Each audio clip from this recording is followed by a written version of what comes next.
ഞാനങ്ങനെ ഒരു ആത്മീയ പ്രഭാഷകനല്ല എന്ന് ആദ്യം തന്നെ പറയണം. എൻ്റെ ഒരു മേഖലയും അതല്ല. പക്ഷേ ഞാൻ ചില വ്യക്തികളെ, പ്രത്യേകിച്ചും ഫ്രാൻസിസ് അസീസിയെ പോലെയുള്ള ചില അപൂർവ വ്യക്തിത്വങ്ങളെ വളരെ വിനയപൂർവ്വം പിന്തുടരുന്ന ഒരാളാണ് എന്നതുകൊണ്ട് മാത്രമാണ് നിങ്ങളോട് ചില കാര്യങ്ങൾ ഇതിനെക്കുറിച്ച് സംസാരിക്കാം എന്ന് വിചാരിച്ചത്. ഞാനൊരു ആത്മീയ പ്രഭാഷണമല്ല നടത്താൻ ഉദ്ദേശിക്കുന്നത്. ഫ്രാൻസിസ് അസീസിയുടെ ആത്മീയതയെക്കുറിച്ച് ഞാൻ സംസാരിക്കേണ്ട കാര്യമുണ്ട് എന്ന് തോന്നുന്നില്ല. അതിനൊക്കെ എന്നെക്കാൾ പ്രഗത്ഭരായ ആത്മീയ മേഖലയിൽ പ്രവർത്തിക്കുന്ന വ്യക്തികൾ ഇവിടെയുണ്ട്, കേരളത്തിലുടനീളമുണ്ട്. അദ്ദേഹത്തിൽ ഉണ്ടായിരുന്നൊരു സാധാരണ മനുഷ്യനെ സംബന്ധിച്ചാണ് ഞാൻ സംസാരിക്കാൻ ആഗ്രഹിക്കുക. സാധാരണഗതിയിൽ നമ്മളൊരു വിശുദ്ധനെ സമീപിക്കുമ്പോൾ വളരെ ഒരുപാട് ആഡംബരങ്ങൾ, ഒരുപാട് ആലക്തികതകൾ ചേർത്ത് ഒരു അതിഭൗതിക വ്യക്തിയായിട്ടാണ് പലപ്പോഴും അവതരിപ്പിക്കുക. വലിയൊരു സ്വർഗത്തിൽ നിന്ന് നേരെ നൂലിട്ട് അല്ലെങ്കിൽ കയറിട്ട് കെട്ടി ഭൂമിയിലേക്ക് ഇറക്കിയ ഒരാൾ എന്ന നിലയിലാണ് സാധാരണ നമ്മൾ ഒരാളെ അവതരിപ്പിക്കുക അല്ലെങ്കിൽ വിശേഷിപ്പിക്കുക. ആ അർത്ഥത്തിലല്ല. പച്ച മനുഷ്യനായ, നമ്മളെയൊക്കെ പോലെ പച്ച മനുഷ്യനായ ഫ്രാൻസിസിനെ അവതരിപ്പിക്കാനാണ് ഞാൻ ശ്രമിക്കുക. അതുകൊണ്ട് എൻ്റെ പ്രഭാഷണം ഒരാത്മീയ ഉന്നതിക്കോ അല്ലെങ്കിൽ ഒരു ആത്മീയ വളർച്ചയ്ക്കോ ഒന്നും കാരണമാകുമെന്ന് എനിക്ക് വിശ്വാസമില്ല. നിങ്ങളും അങ്ങനെ വിശ്വസിക്കേണ്ടതില്ല. ഞാൻ ഉദ്ദേശിക്കുന്നത് ഫ്രാൻസിസ് അസീസി, എൻ്റെ ഈ വിഷയത്തിൻ്റെ ടൈറ്റിൽ പോലെ, അദ്ദേഹം അസീസിയിൽ എല്ലാവർക്കും പ്രിയപ്പെട്ടവനായിരുന്നു, നമുക്കും പ്രിയപ്പെട്ടവനാണ്. അതെങ്ങനെയായി, അദ്ദേഹത്തിൻ്റെ ജീവിതം എങ്ങനെയായിരുന്നു എന്നതിനെക്കുറിച്ച് ഒരു സാധാരണ മനുഷ്യൻ്റെ കാഴ്ചയിൽ തോന്നുന്ന ചില കാര്യങ്ങൾ പറയാനാണ് ഉദ്ദേശിക്കുന്നത്. അതുകൊണ്ടാണ് അങ്ങനെ ഒരു ടൈറ്റിൽ ഉദ്ദേശിച്ചത്. പിന്നെ അതിനെ സിനിമയുമായി ബന്ധപ്പെടുത്താൻ കൂടിയുള്ളൊരു ശ്രമമുണ്ട്. അത് സിനിമയിൽ എങ്ങനെ ഫ്രാൻസിസ് അസീസി പ്രത്യക്ഷപ്പെടുന്നു, സിനിമ എങ്ങനെ ഫ്രാൻസിസ് അസീസി അവതരിപ്പിക്കുന്നു എന്ന് ഒരു വിചാരം കൂടിയുണ്ട്. അങ്ങനെ രണ്ട് തരത്തിലാണ് അതിനെ അവതരിപ്പിക്കാനായിട്ട് ആഗ്രഹിക്കുക. അത് കഴിയുമ്പോൾ നിങ്ങൾക്ക് എന്തെങ്കിലും വിയോജിപ്പുകളോ കൂട്ടിച്ചേർക്കലുകളോ എതിരഭിപ്രായങ്ങളോ ഒക്കെ ഉണ്ടെങ്കിൽ ആകാവുന്നതുമാണ്. ഞാനിങ്ങനൊരു മുൻകൂർ ജാമ്യം എടുത്തത്, സാധാരണഗതിയിൽ ആത്മീയ രംഗത്തൊക്കെ വലിയ വിളങ്ങി നിൽക്കുന്ന ഒരുപാട് പ്രഭാഷകരുള്ളപ്പോൾ എന്തിനാണ് ഞാനെന്ന് ഞാൻ തന്നെ പലപ്പോഴും ആലോചിക്കുകയും ചെയ്തു. അതുകൊണ്ടാണ് ആദ്യം അങ്ങനെ ഒരു മുൻകൂർ ജാമ്യം എടുത്തത്. നിങ്ങൾ കേട്ടിട്ടുണ്ടാവും രമണ മഹർഷിയെക്കുറിച്ച്. രമണ മഹർഷിയെക്കുറിച്ച് കേട്ടിട്ടുണ്ടാവും. അദ്ദേഹം ആത്മീയ മേഖലയിൽ ഒരു വലിയ ഔന്നിത്യമുള്ള വ്യക്തിയായിട്ട് അറിയപ്പെടുന്ന ഒരാളാണ്. നമ്മളുടെ ക്രൈസ്തവ ആത്മീയതയുമായി ബന്ധപ്പെട്ട ആളല്ല എന്നേ ഉള്ളൂ. അദ്ദേഹത്തോടൊരിക്കൽ ഒരു വ്യക്തി ചോദിക്കുകയാണ്, ഒരു മാധ്യമപ്രവർത്തകനാണെന്ന് തോന്നുന്നു, സ്വാമി, ആരാണ് അപരൻ? Who is the other? അപ്പോൾ രമണ മഹർഷിയുടെ മറുപടി ദെയർ ഈസ് നോ അതർ എന്നായി. എന്ന് വെച്ചാൽ അങ്ങനെ അപരനായ ഒരാളില്ല, അങ്ങനെ അപരനായി ഒരാളില്ല, അങ്ങനെ അപരനായി മറ്റൊരാളില്ല എന്നാണ്. എല്ലാവരും എനിക്ക് വേണ്ടപ്പെട്ടവരാണ്. ഫ്രാൻസിസ് അങ്ങനെ ഒരാളായിരുന്നു. ഒരു അതറിനെ കുറിച്ച് ആലോചിച്ചിട്ടുള്ള ഒരാളല്ല ഫ്രാൻസിസ്. അങ്ങനെ അതറിനെ കുറിച്ചിട്ട് ആലോചിക്കുമ്പോഴാണല്ലോ നമുക്ക് മറ്റു പല കാര്യങ്ങളും ഓർമ്മയിൽ വരികയും അപരനാണ് എന്ന് വിചാരിക്കുമ്പോൾ, ഫ്രെഡറിക് നീഷയുടെ വളരെ പ്രസിദ്ധമായിട്ടുള്ള ഒരു വാചകം തന്നെ ഉണ്ടല്ലോ, അല്ലേ? വളരെ പ്രസിദ്ധമായിട്ടുള്ള ഫ്രെഡറിക് നീഷയുടെ വാചകം തന്നെ അപരൻ എനിക്ക് നരകമാണ് എന്നാണ്. അതർ മാൻ ഈസ് ഹെൽ എന്നാണ്. അപരൻ എനിക്ക് നരകമാണ് എന്നാണ്. അങ്ങനെയല്ല, ഫ്രാൻസിസ് ചിന്തിച്ചത് അപരനെ കുറിച്ചാണ്. അപരനെ കുറിച്ച് മാത്രമാണ് ചിന്തിച്ചത്, തന്നെക്കുറിച്ച് അത്രമേൽ ആലോചിച്ചുമില്ല. അതെങ്ങനെ എന്നുള്ളതാണ് നമ്മൾ ആലോചിക്കുന്നത്. ഫ്രാൻസിസ് നിങ്ങൾക്ക് എല്ലാവർക്കും അറിയാവുന്നത് പോലെ അതിസമ്പന്നനായിരുന്നു നിങ്ങൾക്കറിയാം. ഞാൻ ആ കഥയിലേക്കൊന്നും പോകുന്നില്ല, കാരണം കഥകളൊക്കെ നമ്മൾ നിരന്തരം കേട്ടിട്ടുള്ളതാണ്. ആ കഥയിലേക്ക് പോകേണ്ട കാര്യമില്ല, നമുക്കൊക്കെ അറിയാവുന്നതാണ്. ഫ്രാൻസിസ് അസീസിയെക്കുറിച്ച് പ്രധാനമായിട്ടും ലോക സിനിമയിൽ 6 ചിത്രങ്ങളാണ് പ്രധാനമായിട്ടും ഉണ്ടായിട്ടുള്ളത്. 6 സിനിമകളാണ് പ്രധാനമായിട്ടും ഉണ്ടായിട്ടുള്ളത്. അതിലേറ്റവും മികച്ചതെന്ന് പറയാവുന്ന സിനിമ ഓസ്കാർ അവാർഡിലേക്കൊക്കെ നോമിനേറ്റ് ചെയ്യപ്പെട്ടിട്ടുള്ള ബ്രദർ സൺ സിസ്റ്റർ മൂൺ എന്ന് പറയുന്ന സിനിമയാണ്. ആ സിനിമയാണ് ഞാൻ മുഖ്യമായിട്ടും എൻ്റെ പ്രഭാഷണത്തിൽ സംഭാഷണത്തിൻ്റെ വിഷയമായിട്ട് കേന്ദ്രീകരിക്കുന്നത്. ആ സിനിമയാണ്. കാരണം അത്ര മനോഹരമായ ഒരു സിനിമ ഫ്രാൻസിസിൻ്റെ ജീവിതത്തെക്കുറിച്ച് ഉണ്ടായിട്ടില്ല എന്നാണ് എൻ്റെ വിചാരം. അങ്ങനെ ആവണമെന്ന് ഞാൻ അങ്ങനെ അടിച്ചേൽപ്പിക്കുന്നൊന്നുമില്ല. എൻ്റെ വിചാരത്തിൽ, എൻ്റെ സങ്കല്പത്തിൽ ഫ്രാൻസിസിനെ കുറിച്ചുണ്ടായിട്ടുള്ള മികച്ച സിനിമകളിൽ ഒന്നാണത്. വേറെ 5 സിനിമകൾ കൂടിയുണ്ട്. അപ്പോൾ ഈ സിനിമയുടെ, നിങ്ങൾ ആ സിനിമ കണ്ടിട്ട്, അതുപോലെ തന്നെ കസൻത് സാക്കീസ് എഴുതിയിട്ടുള്ള ഗോഡ്സ് പ്രോപ്പർ എന്ന് പറയുന്ന ഫ്രാൻസിസ് അസീസിയുടെ ജീവചരിത്ര സംബന്ധിയായ ഒരു നോവലുണ്ട്. ആ നോവൽ കസൻത് സാക്കീസ് കേൾക്കുമ്പോൾ നമ്മൾ ക്രിസ്ത്യാനികൾക്ക് മുഖം ചുളിക്കൽ ഉണ്ടാവാൻ ഇടയുണ്ട്. എവിടെ കസൻത് സാക്കീസിനെ കുറിച്ച് പറഞ്ഞാലും നമുക്കൊരു അസ്വസ്ഥതയുണ്ട് സ്വാഭാവികമായി. കാരണം അദ്ദേഹം അങ്ങനെ ഒരാളാണ് എന്ന് നമുക്ക് പെട്ടെന്ന് തോന്നാറില്ലല്ലോ. എന്തെങ്കിലും ആവട്ടെ, ഞാൻ അതിനെക്കുറിച്ച് പോകുന്നില്ല. അപ്പം കസൻത് സാക്കീസ് എഴുതിയിട്ടുള്ള ആ പുസ്തകത്തിന് മലയാളത്തിലൊരു വിവർത്തനം ഉണ്ടായിട്ടുണ്ട്. പിന്നെ ആ വിവർത്തനം ദൈവത്തിൻ്റെ നിസ്വൻ എന്ന പേരിൽ മലയാളത്തിൽ പുറത്തു വന്നിട്ടുണ്ട്. നിങ്ങളൊക്കെ വായിച്ചിട്ടുണ്ടാവും. പ്രത്യേകിച്ചും ഇവിടെ ഇരിക്കുന്ന വൈദികരും സിസ്റ്റേഴ്സും ഒക്കെ വായിച്ചിട്ടുണ്ടാവും എന്ന് ഞാൻ വിചാരിക്കും. എൻ്റെ ഓർമ്മ ശരിയാണെങ്കിൽ ജോൺ മറ്റം എന്ന് പറയുന്ന ആളാണ് അത് മലയാളത്തിലേക്ക് തർജ്ജമ ചെയ്തത്. അപ്പോൾ ഈ കൃതിയെയും കൂടി നമ്മളുടെ ചർച്ചയുടെ വിഷയമാക്കി പോരുന്നുണ്ട്. അപ്പോൾ നമ്മുടെ സംസാരിച്ച് നിർത്തിയ കൊച്ചച്ഛൻ, ചെറിയ അച്ഛൻ സംസാരിച്ച് അവസാനിപ്പിച്ചപ്പോൾ അദ്ദേഹം ഫ്രാൻസിസിൻ്റെ ഒരു വാചകം ഉദ്ധരിച്ചുകൊണ്ടാണ് സംഭാഷണം അവസാനിപ്പിച്ചത്. സ്നേഹമേ, സ്നേഹിക്കപ്പെടാത്ത എൻ്റെ സ്നേഹമേ എന്ന് ഫ്രാൻസിസ് അസീസിയിലെ തെരുവുകൾ തോറും നടന്ന് വിലപിച്ചു എന്നാണ് പറയുന്നത്. ആ വിലാപം ഒരുപക്ഷെ എത്ര പേര് കേട്ടു, ആ വിലാപത്തെ എത്ര ആളുകൾ ഉൾക്കൊണ്ടു എന്ന് നമുക്കറിയില്ല. പക്ഷേ സ്നേഹിക്കപ്പെടാത്ത സ്നേഹമാണ് പിന്നെ എന്ന് സ്നേഹത്തെ സംബന്ധിച്ച്, അല്ലെങ്കിൽ സ്നേഹം വേണ്ടതുപോലെ സ്നേഹിക്കപ്പെടുന്നില്ല എന്ന് എപ്പോഴും ഫ്രാൻസിസ് വിലപിച്ചിരുന്നു. നമുക്കറിയാം, ലോകം കണ്ടിട്ടുള്ള മനുഷ്യരിൽ, ലോകത്തെ ചിന്തിപ്പിച്ച മനുഷ്യരിൽ, ലോകത്തിന് വേറെ ഒരു ഭാവുകത്വം കൊടുത്ത മനുഷ്യരിലൊക്കെയുള്ള മനുഷ്യർ വളരെ ചെറിയ കാലമേ ജീവിച്ചിട്ടുള്ളൂ. അവരൊന്നും വലിയ കാലം ജീവിച്ചിട്ടില്ല. ഞാൻ ഉദാഹരണങ്ങളിലേക്ക് പോകേണ്ടതില്ലല്ലോ, അല്ലേ? കർത്താവ് 33 വർഷമേ ജീവിച്ചുള്ളൂ. പക്ഷെ ലോക ചരിത്രത്തെ 2 പിളർന്നു, അല്ലേ? 2 പിളർന്നു. ഫ്രാൻസിസ് 44 വയസ്സ് വരെ, എനിക്ക് എൻ്റെ ചരിത്രബോധം ശരിയാണെങ്കിൽ, ഫ്രാൻസിസ്കൻസ് ഇവിടെ ഇരിപ്പുണ്ട്, 44 വയസ്സ് വരെ ഫ്രാൻസിസ് ജീവിച്ചുള്ളൂ. പക്ഷെ 44 വയസ്സുകൊണ്ട് അദ്ദേഹം ചരിത്രത്തിൻ്റെ ഭാഗമായി. ഒരുപക്ഷെ അസീസിയിലെ സമ്പന്നനായ സിൽക്ക് വ്യാപാരിയുടെ മകനായി ജീവിച്ച് മരിച്ചിരുന്നെങ്കിൽ ഇങ്ങനെ ഒരു പരിപാടി തന്നെ ഉണ്ടാകുമായിരുന്നില്ല. അപ്പം അദ്ദേഹത്തിൻ്റെ ജീവിതം സാധാരണ മനുഷ്യരുടെ ജീവിതത്തിൽ നിന്ന് വ്യത്യസ്തമായിരുന്നു നമുക്കറിയാം. പക്ഷേ അപ്പോഴും അദ്ദേഹം ഒരു പച്ച മനുഷ്യനായിരുന്നു. ആ പച്ച മനുഷ്യത്വമാണ്, അല്ലെങ്കിൽ ഒരാൾ എത്രയെല്ലാം ദൈവത്തിലേക്ക് ഉയരുമ്പോഴും അയാൾ മനുഷ്യരിലേക്ക് അയാളുടെ ദൃഷ്ടി പായിക്കുന്നില്ലെങ്കിൽ അയാളുടെ ആത്മീയതയ്ക്ക് വലിയ പ്രസക്തിയൊന്നുമില്ല എന്ന് തന്നെയാണ് അതിനർത്ഥം. അപ്പം നമ്മൾ എത്ര അതിഭൗതികരായ മനുഷ്യരായാലും, എത്ര വലിയ വിശുദ്ധരായാലും, അല്ലേ? നമുക്ക് പണ്ട് ഒരു തമാശ ഉണ്ടല്ലോ, ഈ ലോകത്തിലെ പ്രാർത്ഥനാ പുസ്തകങ്ങളെല്ലാം സ്വർഗത്തിൽ പരിശോധനയ്ക്ക് എത്തിച്ചു എന്ന് പറഞ്ഞൊരു തമാശ ബോബിയച്ച മറ്റോ പറഞ്ഞതാണെന്ന് എൻ്റെ ഓർമ്മ. അപ്പോൾ ആ പിന്നെ ലോകത്തിലെ പ്രാർത്ഥനാ പുസ്തകങ്ങളൊക്കെ പരിശോധനയ്ക്ക് എത്തിച്ച് പരിശോധിച്ചുകൊണ്ട് ദൈവം പറഞ്ഞു അത്രേ, ഇതൊന്നും പോരാ, ഇതൊന്നും ഒരു ആത്മാർത്ഥതയുള്ള പ്രാർത്ഥനകളല്ല, ഇതൊക്കെ വെറുതെ ആളുകൾ ഉച്ചരിച്ചു വിടുന്ന കാര്യങ്ങളാണ്, ഇതിനൊന്നും ആത്മാർത്ഥതയില്ല എന്ന് പറഞ്ഞ് ആയിരക്കണക്കിന് വോള്യങ്ങളുള്ള പ്രാർത്ഥനാ പുസ്തകങ്ങളൊക്കെ മാറ്റിവെച്ചത്രേ. എന്നിട്ട് താഴേക്ക് നോക്കിയിട്ട് പറഞ്ഞു, അങ്ങനെ ഒരു മനുഷ്യനെ കണ്ടോ താഴെ?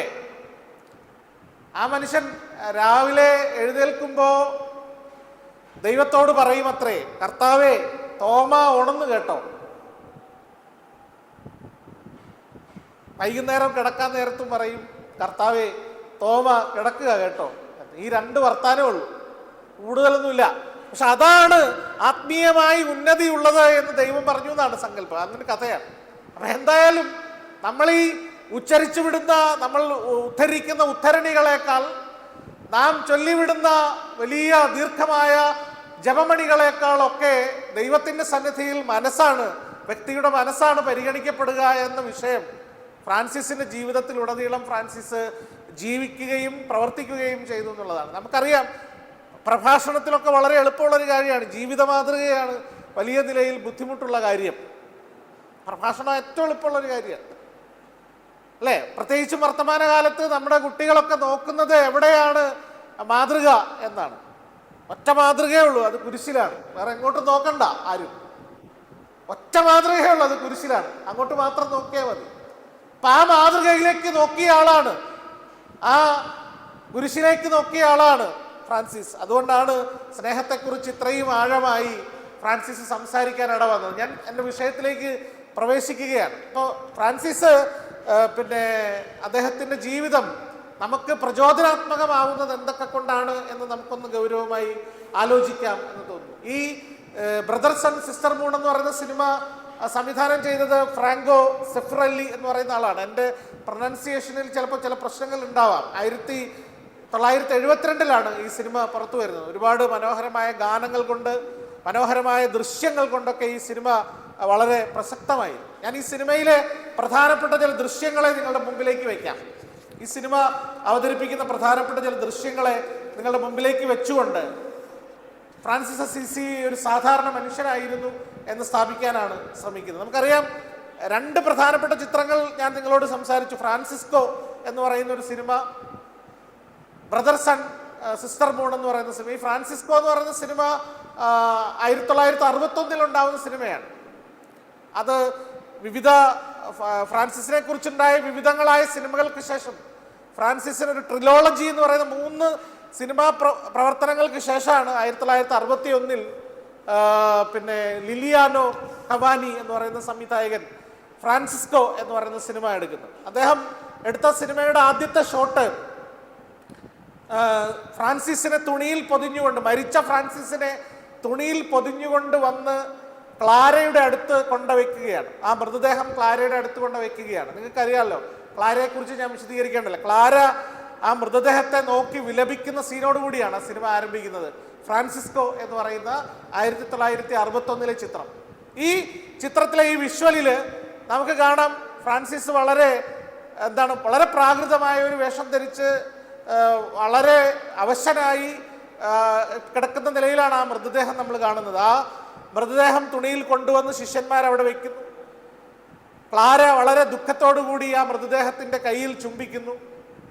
അതിനുശേഷം നാം കാണുന്ന ഷോട്ട് ഫ്രാൻസിസിൻ്റെ സഹോദരന്മാർ, നമ്മൾ ഫ്രാൻസിസ്കൻസ് എന്ന് പറയുന്ന സഹോദരന്മാർ, ആദ്യകാലത്ത് ഫ്രാൻസിസിനോടൊപ്പം ഉണ്ടായിരുന്നവർ 11 പേരെന്നൊക്കെയാണ് പറയുന്നത്. അതിൻ്റെ ചരിത്ര വിശദാംശങ്ങളെക്കുറിച്ച് എനിക്കത്ര ധാരണയില്ല, എനിക്കത്ര ധാരണ ആ വിഷയത്തിലില്ല. 11 പേരെന്നൊക്കെയാണ് പറയുന്നത്. ഏതായാലും ആ ഫ്രാൻസിസിൻ്റെ സഹോദരങ്ങൾ അവർ ഫ്രാൻസിസിനെ കുറിച്ച് ഓർത്തെടുക്കുന്നതാണ് ലിലിയാനോ കവാനിയുടെ ചിത്രം. ആ ചിത്രത്തിലൂടെ നമ്മൾ കണ്ടാൽ പിന്നെ ഫ്ലാഷ് ബാക്കാണ്, ഈ ഓർമ്മകളിലൂടെയാണ് സിനിമ മുന്നോട്ട് പോകുന്നത്. ബ്രദർ സണ്ണിലേക്ക് വരുമ്പോൾ അവിടെ നമ്മൾ കാണുന്ന ഫസ്റ്റ് വിഷ്വൽ എന്ന് പറയുന്നത് ഫ്രാൻസിസിൻ്റെ വിഷ്വൽ എന്ന് പറയുന്നത് വളരെ രസകരമായിട്ടുള്ളൊരു വിഷ്വലാണ്. അത് ഒരാൾ, നല്ല മഞ്ഞുകാലമാണ്. നല്ല മഞ്ഞുകാലത്ത് ആ മഞ്ഞിലൂടെ ഒരാൾ നടന്നു വരികയാണ്. ആ ഷോട്ട് ഇങ്ങനെയാണ്, മഞ്ഞിലൂടെ ഇങ്ങനെ ഒരാൾ നടന്നു വരികയാണ്. നടന്നു വരുമ്പോൾ ഒരു ഗാനശകലം വളരെ നേർത്ത ശബ്ദത്തിൽ ഉയരുന്നുണ്ട്, ഒരു ഗാനശകലം. ആ ഗാനശകലത്തോടൊപ്പമാണ് ഒരാളിങ്ങനെ നടന്ന് പുതപ്പ് അണിഞ്ഞൊരാളിങ്ങനെ നടന്ന് മുന്നോട്ട് വരികയാണ്. ആ നടന്ന് മുന്നോട്ട് വന്നിട്ട് അയാൾ ഇടയ്ക്ക് വേച്ചു വീഴുന്നു. കുറച്ച് കഴിയുമ്പോൾ അയാളുടെ കൈ ഇങ്ങനെ ക്ലോസിൽ കാണിക്കുന്നുണ്ട്. തുടർന്ന് അയാളുടെ ഫേസിലേക്ക് ക്യാമറ പാൻ ചെയ്ത് എത്തുമ്പോൾ നമുക്ക് കാണുന്നത് ഫ്രാൻസിസ് അസീസിയാണ് നമ്മൾ കാണുന്നത്. അദ്ദേഹം കുറച്ച് കഴിയുമ്പോൾ ആ തെരുവിലേക്ക് മറിഞ്ഞു വീഴുകയാണ്. അപ്പോൾ അദ്ദേഹത്തിൻ്റെ മാതാപിതാക്കൾ ഓടിയെത്തി അദ്ദേഹത്തെ എടുത്തുകൊണ്ട് പോകുന്നതാണ് ആ സിനിമയിലെ ബ്രദർസ് സൺ എന്ന് പറയുന്ന സിനിമയിലെ ഷോട്ട്. 1 വർഷത്തോളം ഫ്രാൻസിസ് യുദ്ധത്തടവുകാരനായി പിടിക്കപ്പെട്ട ജയിലിലായിരുന്നു എന്ന് പറയപ്പെടുന്നുണ്ട്. അതിൻ്റെ ചരിത്ര വസ്തുതകളെക്കുറിച്ച് പൂർണ്ണമായും തെളിവുകളൊന്നും നമുക്കില്ല. ലഭ്യമായ വിവരങ്ങൾ വെച്ചുകൊണ്ട് 1 വർഷത്തോളം അദ്ദേഹം ജയിലിലായിരുന്നു എന്ന് പറയുന്നുണ്ട്. ഈ ജയിൽവാസ കാലത്താണ് അദ്ദേഹത്തിൻ്റെ ജീവിതത്തിൽ വലിയൊരു ട്രാൻസ്ഫോർമേഷൻ സംഭവിക്കുന്നത് എന്നാണ് പൊതുവെ ഫ്രാൻസിസിൻ്റെ ചരിത്രം എഴുതിയ ആളുകൾ പറയുന്നത്. നമ്മൾ ഈ രോഗക്കിടക്കയിലായിരിക്കുന്ന ഫ്രാൻസിസിനെ അപ്പനും അമ്മയും ഒക്കെ ശുശ്രൂഷിക്കുന്ന രംഗം നമ്മൾ കാണുന്നുണ്ട് സിനിമയിൽ. ആ സന്ദർഭത്തിൽ ഫ്രാൻസിസ് ഇങ്ങനെ ഒരു കുരുവിയുടെ ശബ്ദം കേൾക്കുകയാണ്. നിങ്ങൾ സിനിമ കണ്ടവർ ഇതിനകത്ത് കുറച്ച് പേരെങ്കിലും കാണുമെന്ന് ഞാൻ വിചാരിക്കുന്നു, അച്ഛന്മാരെങ്കിലും കണ്ടിട്ടുണ്ടാവുമെന്ന് ഞാൻ വിചാരിക്കുന്നു. ആ സിനിമയിലെ ആ രംഗം ആ സിനിമയിൽ വളരെ പ്രസക്തമായിട്ടുള്ള രംഗമാണ്. ഫ്രാൻസിസിന്റെ ജീവിതത്തിലെ ഏറ്റവും പ്രധാനപ്പെട്ട രംഗമാണ്. ഈ ഒരു കുരുവിയുടെ ശബ്ദം കേട്ട് ഫ്രാൻസിസ് ഉണരുകയാണ്. രോഗക്കിടക്കയിലാണ്. അയാൾ എഴുന്നേറ്റ് വീടിന്റെ മേൽക്കൂരയിലൂടെ, വീടിന്റെ മുകളിലത്തെ നിലയിലാണ് ഫ്രാൻസിസ് കിടക്കുന്നത്, മേൽക്കൂരയിലൂടെ നടന്ന് ഈ കുരുവിയെ പിടിച്ച് ഇങ്ങനെ കയ്യിലെടുക്കുകയാണ്. കുരുവിയെ കൗതുകത്തോടെ കയ്യിൽ ഇങ്ങനെ എടുത്ത് ഉയർത്തുകയാണ്. എന്നിട്ട് ഫ്രാൻസിസ് ആകാശത്തിലേക്ക് നോക്കുന്നു. അസംഖ്യം പറവകൾ തനിക്ക് മുകളിലൂടെ പറക്കുന്ന ദൃശ്യം ഫ്രാൻസിസിന്റെ മുകളിലുണ്ട്. ആ ദൃശ്യത്തിൽ ഫ്രാൻസിസ് സ്വയം ദൈവത്തിന് സമർപ്പിക്കുന്ന പോലെ രണ്ട് കൈകളും മുകളിലേക്ക് ഉയർത്തി നിൽക്കുകയാണ്. ആ നിൽപ്പിൽ നമുക്കറിയാം, ഇനി ഇയാൾ ലോകത്തിനുള്ള ആളല്ല, ലോകത്തിലാണ്. പക്ഷേ നമ്മൾ പറയുമല്ലോ അങ്ങനെ, നമ്മളൊക്കെ ഈ ലോകത്തിലാണ് എന്ന് പറയുമ്പോൾ അല്ലേ, പണ്ട് പിന്നെ തമാശയുണ്ട്, ഞാൻ പറയുന്നില്ല, പോട്ടെ, നമ്മൾ ഇങ്ങനെ ഒരു സദസ്സിൽ അത് പറയാൻ പറ്റുമോയെന്നറിയില്ല. ഏതായാലും നമ്മൾ ഈ ആത്മീയതയെക്കുറിച്ച് സങ്കല്പിച്ചിട്ടുള്ളത് വളരെ തെറ്റിദ്ധാരണാപരമാണ് എന്നാണ് എൻ്റെ ഒരു വിചാരം. നമ്മുടെ ആത്മീയ സങ്കല്പങ്ങൾ പലതും തെറ്റിദ്ധാരണാപരമാണെന്നാണ് എൻ്റെ വിചാരം. അതായത് ഈ ആത്മീയത എന്ന് പറയുന്നത് ലോകത്തിലായിരുന്നു കൊണ്ട്, ഞാൻ ഈ പറയുന്ന വാചകം ബൈബിൾ വാചകമാണെന്ന് നിങ്ങൾക്കറിയാമല്ലോ, ഇവിടെ ഇരിക്കുന്ന എല്ലാവർക്കും അറിയാമല്ലോ. ലോകത്തിലാണ്, പക്ഷെ ലോകത്തിൻ്റെതല്ല. ഫ്രാൻസിസ് ലോകത്തിലായിരുന്നു, പക്ഷെ ലോകത്തിൻ്റെതല്ലായിരുന്നു. ലോകത്തിലായിരിക്കെ തന്നെ ലോകത്തിൻ്റെതല്ലാതാവാനായിട്ട് ശ്രമിച്ച മനുഷ്യനാണ് ഫ്രാൻസിസ്. ഞാൻ ലോകത്തിലാണ്, പക്ഷെ ലോകത്തിൻ്റെതല്ല. ചേമ്പലയിൽ വെള്ളം കിടക്കുന്നത് നിങ്ങൾ കണ്ടിട്ടുണ്ടോ? നോർമലി ഉള്ളൊരു ഉദാഹരണമാണ്. അങ്കമാലിയിൽ ചേമ്പല ഉണ്ടോ എന്ന് എനിക്കറിയില്ല, ഉണ്ടെങ്കിൽ നോക്കിയാൽ മതി. ചേമ്പലയിൽ വെള്ളം കിടക്കുന്നത് പോലെ ചേമ്പലയിലെ വെള്ളം ചേമ്പലയ്ക്കുള്ളിലേക്ക് ആഴ്ന്നിറങ്ങില്ല, അത് പുറത്ത് കിടക്കുകയുള്ളൂ. എന്നതുപോലെ ആത്മീയ മനുഷ്യൻ എന്ന് പറയുന്നത് ലോകത്തിലായിരിക്കുന്നത് അതുപോലെയാണ്. ലോകത്തിൻ്റെ ഒന്നും അയാളിലേക്ക് പ്രവേശിക്കില്ല. ലോകത്തിലാണ്, പക്ഷേ അയാൾ ലോകത്തിൻ്റെ എല്ലാ കാര്യങ്ങളും അയാൾ കാണുന്നുണ്ട്, ലോകത്തിൻ്റെ എല്ലാ അവസ്ഥകളും അയാൾ തിരിച്ചറിയുന്നുണ്ട്, പക്ഷെ അയാൾ ഒരിക്കലും ലോകത്തിലല്ല. ഫ്രാൻസിസ് സ്വയം തിരിച്ചറിയുന്ന സന്ദർഭത്തിൽ അയാൾ ലോകത്തിൻ്റെതല്ല എന്ന് തീരുമാനിക്കുകയാണ്. നമുക്കറിയാം, ആ സിനിമയുടെ ഇത് കഴിഞ്ഞുള്ള ഒരു രംഗത്തിൽ ഫ്രാൻസിസ് ക്ലാരയുടെ പുറകെ ഓടുന്നുണ്ട്. ക്ലാര പിന്നെ ബ്രദേഴ്സ് എന്ന് വിളിച്ച് കുഷ്ഠരോഗികൾക്ക് ഭക്ഷണം കൊടുക്കാൻ വേണ്ടിയിട്ട് പോവുകയാണ്. അപ്പൊ കുറേ കുഷ്ഠരോഗികൾ കാടിനുള്ളിൽ നിന്ന് ക്ലാരയുടെ അടുത്തേക്ക് വരുന്ന ആ ദൃശ്യത്തിൽ കുഷ്ഠരോഗികളെ കാണുമ്പോൾ ഫ്രാൻസിസ് ഛർദ്ദിക്കുകയാണ്. ആ സീൻ നിങ്ങൾ സിനിമയിൽ കണ്ടിട്ടുണ്ടെങ്കിൽ അറിയാം. വല്ലാതെ ഓക്കാനിച്ച് അസ്വസ്ഥനായിട്ട് ഓടിപ്പോവുകയാണ് അവിടെ നിന്ന്, ആ രംഗത്ത് നിന്ന് നിഷ്ക്രമിക്കുകയാണ്. ഫ്രാൻസിസിനെ കുറിച്ച് പറയുമ്പോൾ ചരിത്രകാരന്മാർ പലരും എഴുതും, ആഡംബരപ്രിയനായിരുന്നു, പാർട്ടികളിൽ താല്പര്യമുള്ള ആളായിരുന്നു, അല്ലെ, വിവിധങ്ങളായിട്ടുള്ള സൗഹൃദ സംഘങ്ങളിൽ ഇഷ്ടപ്പെടുന്ന ഒരാളായിരുന്നു. നമ്മുടെ ചെറുപ്പക്കാരെ കുറിച്ചൊക്കെ നമ്മൾ വിമർശനകരമായി പറയുന്ന ഒരു കാര്യമാണ്, അല്ലെ. പാർട്ടികളിൽ, സംഘങ്ങളിൽ, സൗഹൃദ സംഘങ്ങളിൽ, കൂട്ടായ്മകളിലൊക്കെ മുഖ്യ സംഘാടകനായി നിന്ന ഒരാളാണ് ഫ്രാൻസിസ്. പക്ഷെ ഒരിടത്ത് നിന്ന് അദ്ദേഹത്തിന് തിരിച്ചറിവുണ്ടാവുകയാണ്. ആദ്യം ഈ തോന്നുന്നത് എന്താ, ഭൗതികമായ ഒരു നിർമ്മാണം എന്നർത്ഥത്തിൽ പൊളിഞ്ഞു കിടക്കുന്ന ഈ ദേവാലയം എന്നാണ്.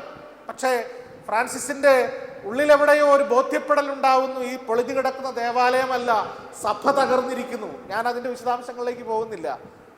മധ്യകാലത്തെ സഭയുടെ അവസ്ഥ എന്താണെന്നും 1222 സഭ ഏത് തരത്തിൽ പ്രതിസന്ധിയിലായിരുന്നു എന്നും എളിയവനായ ഞാൻ വിശദീകരിക്കേണ്ട കാര്യമില്ല. നിങ്ങളൊക്കെ സഭാചരിത്രം പഠിച്ചിട്ടുള്ള ആളുകളാണ്, അതിനെക്കുറിച്ച് ഞാൻ വിശദീകരിക്കുന്നില്ല. അപ്പോൾ ആ നിലയിൽ എൻ്റെ തകർന്ന സഭയെ പുനരുദ്ധരിക്കാനുള്ള ഉത്തരവാദിത്തമാണ് നീ ഏറ്റെടുത്തിരിക്കുന്നത് എന്ന് ഫ്രാൻസിസിലേക്ക് ദൈവം കൊടുത്ത വിളിയാണ് അദ്ദേഹം ഏറ്റെടുക്കുകയും ആ വിളിയേക്ക് പ്രത്യുത്തരിച്ചുകൊണ്ട് തൻ്റെ പ്രവർത്തന വഴിയെ, തൻ്റെ ജീവിത വഴിയെ സ്വീകരിക്കുന്നത്. തീർച്ചയായിട്ടും അതൊരു വലിയ തിരിച്ചറിവിൻ്റെ സന്ദർഭമാണ്. ഞാൻ വീണ്ടും സിനിമയിലേക്ക് പോവുകയാണ്. ഇത് രണ്ടും തമ്മിൽ ഇടഞ്ഞു പോവാതിരിക്കാൻ വേണ്ടിയിട്ടാണ് സിനിമയെ ഞാൻ മുഖ്യ വിഷയമായിട്ട് നിർത്തുന്നത്.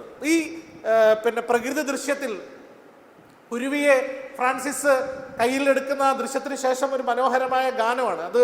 ആ സിനിമയിലെ ഗാനരംഗങ്ങൾ അന്നത്തെ ആ കാലത്തെ ഇറ്റാലിയൻ എന്താണ് ഫോക്ക് രംഗത്ത്, സംഗീത രംഗത്ത് വലിയ പ്രഗത്ഭനായിട്ടുള്ള ഒരു വ്യക്തിയാണ്. അദ്ദേഹത്തിൻ്റെ പേരൊക്കെ ഉണ്ട്, ഞാൻ വിശദാംശങ്ങളിലേക്ക് പോകുന്നില്ല. അപ്പം അദ്ദേഹം തുടർന്നുള്ള ദൃശ്യം നമ്മൾ കാണുന്ന ആ ദൃശ്യത്തിൽ ഇങ്ങനെയാണ്. പിതാവിൻ്റെ സിൽക്ക് വ്യാപാര സ്ഥാപനം, നമുക്കറിയാം ഫ്രാൻസിസിന്റെ പിതാവ് വലിയൊരു ധനികനായ ഒരു വ്യാപാരിയായിരുന്നു, വലിയ സമ്പന്നനായ ഒരു വ്യാപാരിയായിരുന്നു. നമുക്ക് ചിലപ്പോൾ അവരുടെ ആ ഡ്രസ് കോഡൊക്കെ ചിലപ്പോൾ അത്രയ്ക്ക് അങ്ങോട്ട് സൂഹിക്കില്ല. കാരണം ഈ പ്രത്യേക രീതിയിൽ തലയിൽ കൂടെ ഒരു കെട്ടും വല്ലാത്ത നിലയിലുള്ള ഈ കഴുത്തേക്കൂടെ ഒക്കെ ഉള്ളൊരു വേഷമൊക്കെ കാണുമ്പോൾ നമുക്ക് അങ്ങോട്ട് നമ്മുടെ ഒരു കേരളീയ പരിസരത്തിൽ ഒരു ഉൾക്കൊള്ളാൻ പറ്റാത്തൊരു വേഷക്രമമൊക്കെയാണ്. പക്ഷേ ആ ആഡംബരത്തെ സൂചിപ്പിക്കുന്ന വേഷമാണത്. അവിടെ തൻ്റെ വ്യാപാര സ്ഥാപനത്തിൻ്റെ ഈ പടികളിറങ്ങി താഴേക്ക് വരുന്ന സന്ദർഭത്തിൽ ഫ്രാൻസിസ് കാണുന്ന ഒരു കാഴ്ച, തൻ്റെ പണിക്കാർ, തൻ്റെ സിൽക്ക് സ്ഥാപനത്തിൽ, തൻ്റെ പിതാവിൻ്റെ സിൽക്ക് വ്യാപാര സ്ഥാപനത്തിലെ പണിക്കാർ ജോലി ചെയ്യുന്ന അവസ്ഥ കാണുകയാണ്, അവരുടെ കഷ്ടപ്പാട് കാണുകയാണ്. ഈ പഞ്ഞിയൊക്കെ തുണിക്ക് വേണ്ടി വേർപെടുത്തിയെടുക്കുന്ന മനുഷ്യർ, അവരനുഭവിക്കുന്ന കഷ്ടപ്പാട്, അവരുടെ തീക്ഷ്ണമായ യാതനകൾ ഇത് ഇയാൾ കാണുകയാണ്. ഇയാൾ വീണ്ടും താഴോട്ടിറങ്ങി വരുമ്പോൾ കുറേ മനുഷ്യർ, കുറെ പരിക്കേറ്റ മനുഷ്യർ, കുറെ മുഖമില്ലാത്ത മനുഷ്യർ, കുറെ നമ്മുടെ സൗന്ദര്യ സങ്കല്പങ്ങളിൽ നിന്നൊക്കെ പെടാത്ത തലത്തിലുള്ള കുറെ മനുഷ്യരെ ഫ്രാൻസിസ് കാണുകയാണ്. കളറൊക്കെ ചെയ്യുന്ന സ്ഥലത്തേക്ക് എത്തുന്നു, നിറം കൊടുക്കുന്ന സ്ഥലത്തേക്ക് എത്തുന്നു. അവിടെ കുറേ നിറങ്ങളിങ്ങനെ പിന്നെ ചില പാത്രങ്ങളിലാക്കി വെച്ചിട്ടുണ്ട്. അതിന് ഓരോ തുണിയും ആ തുണിയുടെ നാരുകളും ഒക്കെ എടുത്തിട്ട് നിറം കൊടുക്കാൻ ശ്രമിക്കുന്ന മനുഷ്യർ. പക്ഷെ അവരുടെ ജീവിതത്തിന് നിറമില്ല. നിറം കെട്ടുപോയ ജീവിതമുള്ള മനുഷ്യർ, ജീവിതത്തിന് നിറമില്ലാതെ പോയ മനുഷ്യർ. അതിലൊരു വൃദ്ധനെ ഫ്രാൻസിസ് കാണുന്നുണ്ട്. അയാളുടെ കൈ കവർന്നെടുത്ത് ഫ്രാൻസിസ് ചുംബിക്കുകയാണ്. ആ സമയത്ത് അയാള് വല്ലാതെ കരയുകയാണ്. അയാൾക്ക് സഹിക്കാൻ പറ്റുന്നില്ല. തനിക്ക് വേണ്ടി തൻ്റെ മുകളിലത്തെ നിലയിൽ തൻ്റെ വ്യാപാര സ്ഥാപനത്തിൽ അതിമനോഹരങ്ങളായ വസ്ത്രങ്ങളുണ്ട്, മനോഹരങ്ങളായ സിൽക്ക് വസ്ത്രങ്ങളുണ്ട്. ഇതൊക്കെ രൂപപ്പെടുത്തുന്നതിന് പിന്നിൽ ആരൊക്കെയാണ് അധ്വാനിക്കുന്നത്? എൻ്റെ അന്നത്തിന് പിറകിലെ മനുഷ്യരെ കുറിച്ച് നമ്മൾ ആരെങ്കിലും ഓർക്കാറുണ്ടോ? ഇന്ന് ഉച്ചയ്ക്ക് കഴിച്ച വിഭവസമർത്ഥമായ അന്നത്തിന് പിറകിലെ മനുഷ്യരെ കുറിച്ച് ഓർക്കാറുണ്ടോ ആരെങ്കിലും? അല്ലേ? നമ്മൾ പിന്നെ ബാർഗെയിൻ ചെയ്ത ആളുകളോട് സാധനമൊക്കെ വാങ്ങി വന്ന് വീട്ടിൽ ഭക്ഷണം വെച്ച് കഴിക്കുമ്പോൾ ഈ അന്നത്തിന് പിറകിൽ ആരുടെയൊക്കെ ചോരയും വിയർപ്പുമുണ്ടോ എന്ന് ആലോചിക്കാറുണ്ടോ? നാം കഴിക്കുന്ന അന്നത്തിന്റെ പിറകിൽ ഏതൊക്കെ മനുഷ്യരുടെ ചോരയും വിയർപ്പും കണ്ണീരുമാണ് ഉള്ളത് എന്ന് ആലോചിക്കാറുണ്ടോ? ഫ്രാൻസിസ് അങ്ങനെ ആലോചിക്കുകയാണ്. എൻ്റെ സൗഭാഗ്യങ്ങളുടെ പിറകിൽ, ഞാൻ അനുഭവിക്കുന്ന സമ്പന്നതയുടെ പിറകിൽ, ഞാൻ നേടിയ നേട്ടങ്ങളുടെ പിറകിൽ, എൻ്റെ പണത്തിന്റെ പിറകിൽ, എൻ്റെ അപ്പൻ്റെ കീശയിലുള്ള സ്വർണ്ണാഭരണങ്ങളുടെ പിറകിൽ എത്രയോ മനുഷ്യരുടെ ചോരയും വിയർപ്പുമുണ്ട് എന്ന് ഫ്രാൻസിസ് തിരിച്ചറിയുകയാണ്. അവിടെ നിന്ന് പൊട്ടിക്കരഞ്ഞുകൊണ്ട് ഫ്രാൻസിസ് ഒരു വൃദ്ധനെ ചേർത്ത് പിടിക്കുമ്പോൾ ഫ്രാൻസിസിന്റെ കണ്ണീരൊപ്പുകയാണ് ആ മനുഷ്യൻ. കളർ ചെയ്യുന്ന, നിറം കൊടുക്കുന്ന മനുഷ്യരിൽ ഒരാൾ, ഒരു വൃദ്ധനായ മനുഷ്യൻ ഫ്രാൻസിസിന്റെ കണ്ണീരൊപ്പുകയാണ്. പ്രിയപ്പെട്ടവരെ, ഈ നിലയിൽ ഈ ചിത്രം ഒരു ട്രാൻസ്ഫർമേഷന്റെ കൃത്യമായ അവസ്ഥ നമുക്ക് കാണിച്ചു തരികയാണ്. ഒരു മനുഷ്യൻ, ഒരു പച്ചയായ മനുഷ്യൻ, ഒരു സാധാരണ മനുഷ്യൻ എങ്ങനെയാണ് രൂപീകരണത്തിലേക്ക് എത്തുക? അല്ലെ? ഗൗതമബുദ്ധനെ കുറിച്ച് ചോദിക്കുമ്പോൾ പറയുമല്ലോ, ഒരു മരണം കണ്ടതാണ്, ഒരു മരണാനന്തര ചടങ്ങ് കണ്ടതാണ് താൻ അനുഭവിക്കുന്ന സമ്പന്നതയെ മുന്നോട്ട് വേണ്ട എന്ന് തീരുമാനിക്കാൻ അദ്ദേഹത്തെ പ്രേരിപ്പിച്ചത് എന്ന് ഗൗതമബുദ്ധനെ കുറിച്ച് പറയുമല്ലോ.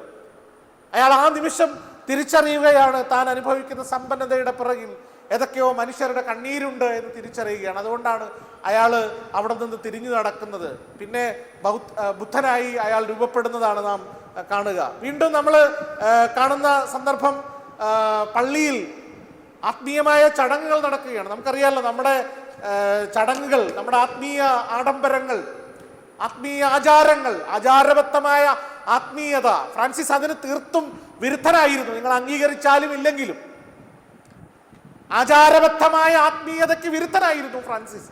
കാരണം ആചാരമാണ് കേന്ദ്രം, കേന്ദ്രത്തിലുള്ളത് ആചാരമാണ്. അവിടെ ആത്മീയത എന്ന് പറയുന്നത് കേവലമായ പ്രകടനത്തിനപ്പുറത്തേക്ക് പോകുന്നില്ല. നമ്മുടെ വലിയ വെടിക്കെട്ടും, നമ്മുടെ ആചാരവടികളും, നമ്മുടെ കതിനകളും, നമ്മുടെ ഉയരുന്ന ശബ്ദകോലാഹലങ്ങളും, നമ്മുടെ വെടിപടഹങ്ങളും പടഹധ്വനികളും ഒക്കെ ആത്മീയതയിലേക്കുള്ള വഴിയായി മാറുന്നില്ല എന്ന് തന്നെയാണ് എനിക്ക് വ്യക്തിപരമായി തോന്നുന്നത്. അതുകൊണ്ട് തന്നെ ഫ്രാൻസിസ് അതിനെതിരായിരുന്നു. പള്ളിയിൽ വലിയൊരു ചടങ്ങ് നടക്കുന്ന സന്ദർഭം ഈ സിനിമയിലുണ്ട്. ആ സിനിമയിലെ ആ ദൃശ്യം നമ്മൾ കാണുമ്പോൾ നമ്മൾ കാണുന്ന ഫ്രാൻസിസ് അസ്വസ്ഥനാണ്. വലിയൊരു കർമ്മം നടക്കുകയാണ്. എനിക്ക് തോന്നുന്നു മെത്രാനോ മറ്റുമാണ് ചടങ്ങ് അനുഷ്ഠിക്കുന്നത്.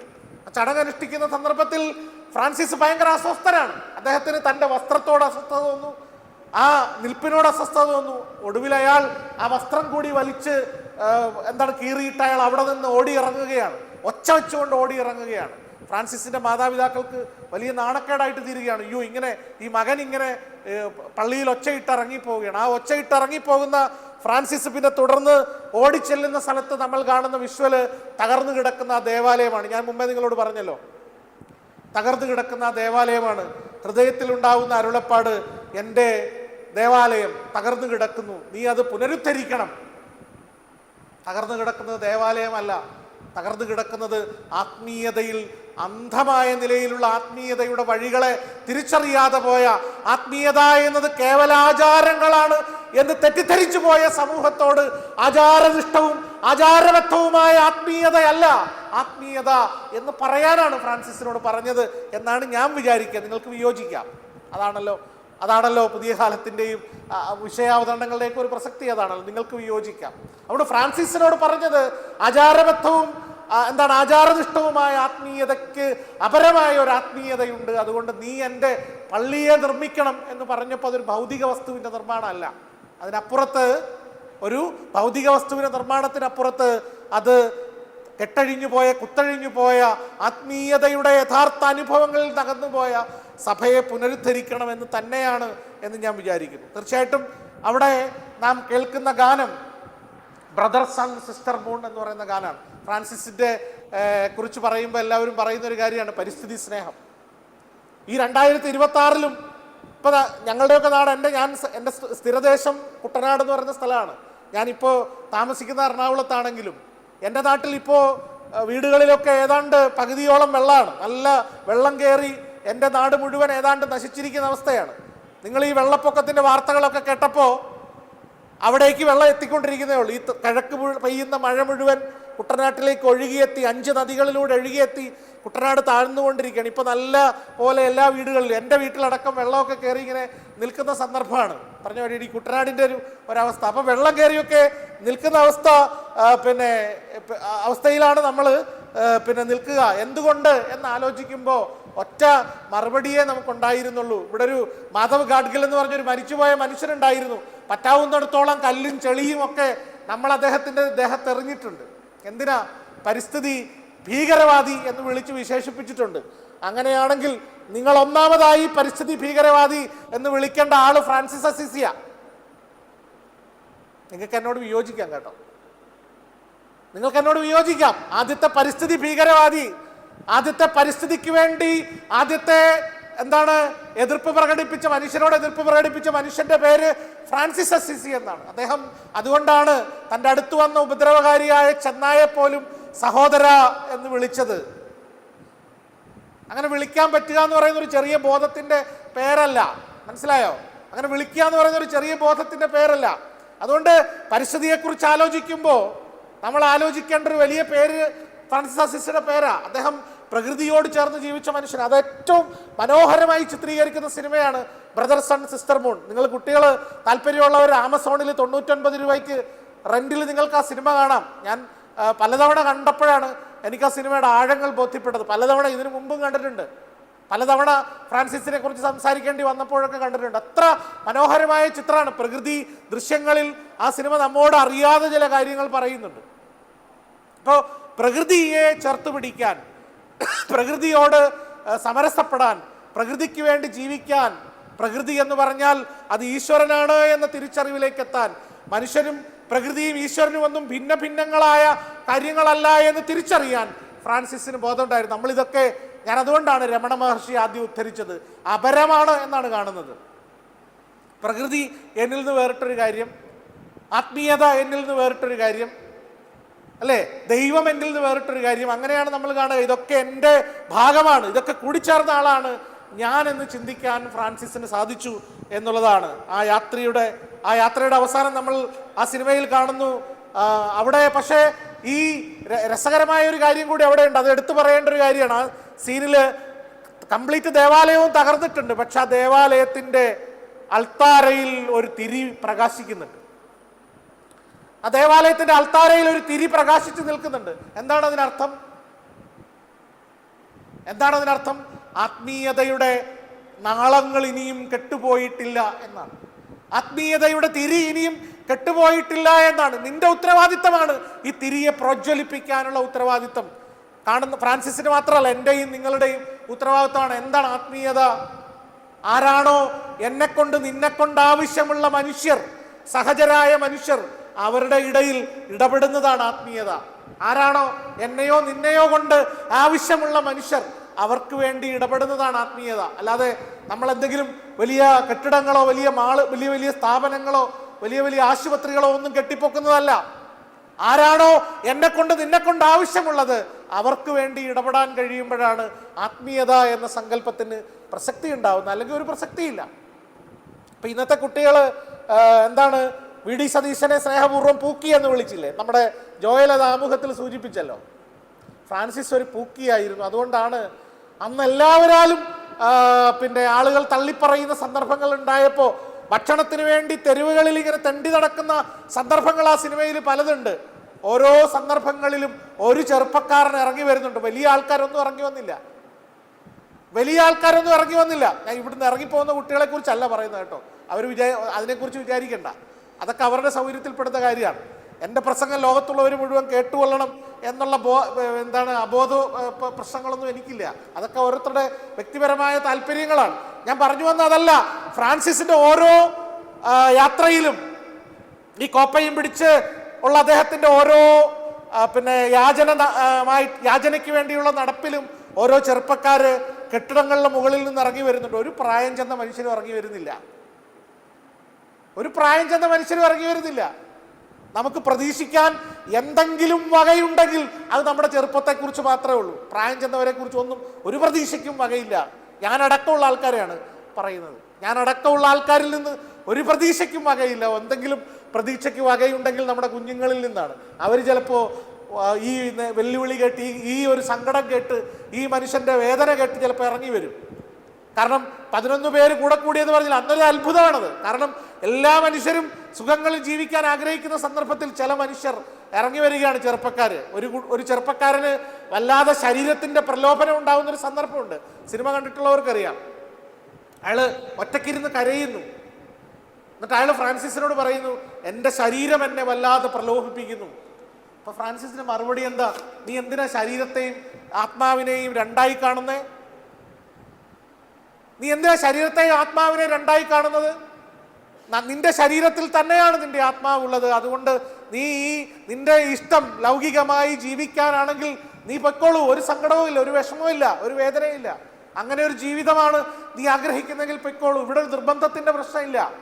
നിന്റെ താല്പര്യമാണ് മുഖ്യമായിട്ടുള്ളത്. നീ എന്തിനാ അതിന് കരയുന്നത് എന്ന് പറഞ്ഞ് ആ കൂട്ടുകാരനെ, തൻ്റെ സഹോദരങ്ങളിലേക്ക് വന്ന കൂട്ടുകാരനെ സ്നേഹത്തോടെ ചേർത്ത് പിടിക്കുന്ന ഒരു ദൃശ്യം ആ സിനിമയിലുണ്ട്.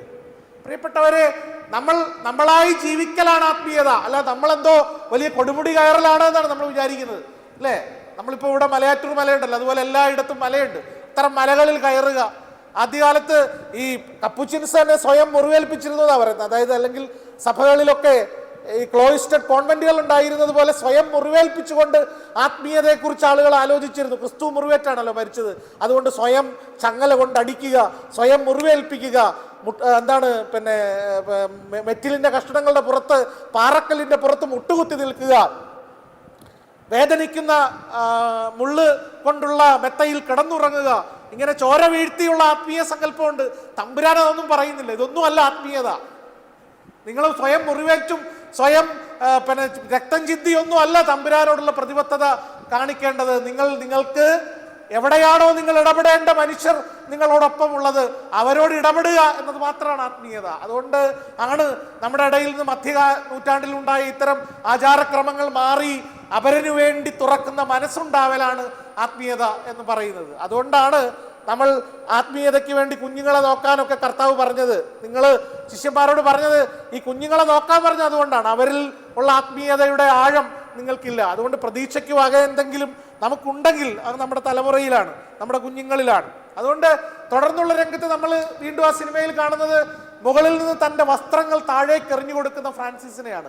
ഒരാൾ സ്വയം തിരിച്ചറിഞ്ഞു, ഞാൻ ആരാണ്, എൻ്റെ അസ്തിത്വം എന്താണ്, എൻ്റെ ഉത്തരവാദിത്തം എന്താണ് എന്ന് തിരിച്ചറിയുന്ന നിമിഷം അയാൾ തീരുമാനിക്കുകയാണ്, ഇതൊക്കെ ഈ കെട്ടിപ്പൊക്കിയ സൗധങ്ങളും ഞാൻ ഈ ഉണ്ടാക്കിയ സമ്പത്തും ഒന്നുമല്ല എൻ്റെ ജീവിതം. അതുകൊണ്ട് അയാൾ എന്ത് ചെയ്യുകയാണ്? തൻ്റെ അപ്പൻ്റെ വില കൂടിയ വസ്ത്രങ്ങളൊക്കെ തെരുവിലേക്ക് എറിയുകയാണ്. അവിടെയാണ് അപ്പൻ കലഹം ഉണ്ടാക്കുന്നതും. തുടർന്ന് ഫ്രാൻസിസ് നഗ്നനായി തൻ്റെ എല്ലാ വേഷവും ത്യജിച്ചുകൊണ്ട് മണ്ണിലേക്ക്, മനുഷ്യരിലേക്ക്, പ്രകൃതിയിലേക്ക് ഒക്കെ ഇറങ്ങുന്ന സന്ദർഭവും ഉണ്ടാവുന്നു. പ്രിയപ്പെട്ടവരെ,